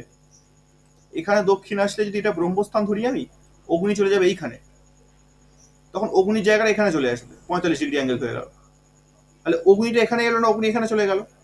বাথরুম আছে এইখানে, সে ভাবছে আমার মনে মনে অগ্নিকোণ আমার বাথরুম আছে, কিন্তু অগ্নিকোণের সিমটম তার মধ্যে নেই, অর্থনৈতিক সেরকম সমস্যা তার মধ্যে নেই। কেন না? অগ্নিতে বাথরুম নেই, অগ্নি তো এইখানে, বাথরুম তো এখানে। আমাদের ক্যালকুলেশনটা এভাবে করতে হয়। মাপটা একটু গোলমাল, মাপার পজিশনটা কি করে মাপাটা হবে, এইটাই হচ্ছে মেন সমস্যা। ধরুন আমি আবার দেখতে পেলাম এটা উত্তর দিক, তাহলে উত্তর দিকে তো আমাকে মাপটা যে নেবো সেটা কিভাবে নেবো? সর্বপ্রথম আপনার যে প্লট আছে সেই প্লটটা আপনি নিয়ে নিন, আপনার কত বাই কত প্লট আছে প্রথম কথা, ঠিক আছে? কত বাই কত প্লট সেটা আপনি নিয়ে নিলেন। নিয়ে সেই প্লটের যদি প্লটটা স্কোয়ার হয় কোনো সমস্যাই নেই, প্লটের এক প্রান্ত থেকে একটা রেখা টানুন অন্য প্রান্তে, আবার এক প্রান্ত থেকে আরেকটা রেখা টানুন অন্য প্রান্তে। এই যে মাঝখানের জায়গা তৈরি, এই যে ছেদ বিন্দু হলো মাঝখানের জায়গাটা, এটা হচ্ছে আপনার ব্রহ্মস্থান। আপনি ব্রহ্মস্থান খুব সহজে পেয়ে গেলেন। আপনি ব্রহ্মস্থানে চলে যান। ব্রহ্মস্থানে গিয়ে আপনার ফোনের মধ্যে একটা জিনিস আছে কম্পাস, বা বাজারেও কম্পাস কিনতে পাওয়া যায়। আপনি ব্রহ্মস্থানে নিয়ে গিয়ে কম্পাসটাকে উত্তর দিকে মুখ করে দাঁড়ান। এই জায়গায় দাঁড়াবেন উত্তর দিকে মুখ করে, কম্পাসটা খুলে। এবার দেখুন উত্তর দিকটা দেখাচ্ছে কত ডিগ্রি ঘুরে। যদি দেখা যায় উত্তর দিকটা রয়েছে 5 ডিগ্রি ঘুরে, তাহলে উত্তর দিকটা 5 ডিগ্রি ঘুরে এইখানে থাকবে। কেমন? উত্তর দিকটা 10 ডিগ্রি হলে এইখানে থাকবে, 15 ডিগ্রি হলে এখানে থাকবে। আর আমি একটু একটু জিজ্ঞেস করি, বলছি ওই যে মাপটা কি মানে ফুট হিসেবে মাপটা হবে তাই তো? আমার যে প্লট আছে সে কত ফুট আছে সেমনি হিসেবে মাপ হবে তাই তো? অবশ্যই। আচ্ছা ঠিক আছে, সেটাই আমি বলতে চাই। বা বাস্তু যদি আমি আমার বাস্তুর প্লট ধরি, তাহলে বাস্তুটা কতটা আছে সেটা মাপ ধরে তারপর তার ব্রহ্মস্থান বার করতে হবে। একদম সবটাই মাপের উপর নির্ভর করছে, মাপ ছাড়া তো হবে না। আচ্ছা আচ্ছা, বুঝতে পারলাম। তাহলে আমাকে দুটোই দুটোই মেনটেন করতে হবে, 1 নম্বর আমার জায়গার যে প্লট সেটা, আর 2 নম্বর হচ্ছে বাস্তুটা। একদম, একদম ঠিক বুঝেছেন। ওকে। হ্যাঁ, পরবর্তীতে কে আছেন?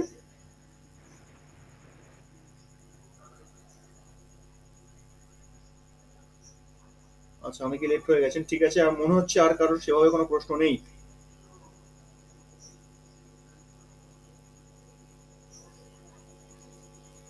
যদি কেউ কোনো প্রশ্ন করতে চান বা কারো কোনো জিজ্ঞাসা থাকে এখনই করতে পারেন, না হলে আমরা ক্লাস অফ করব।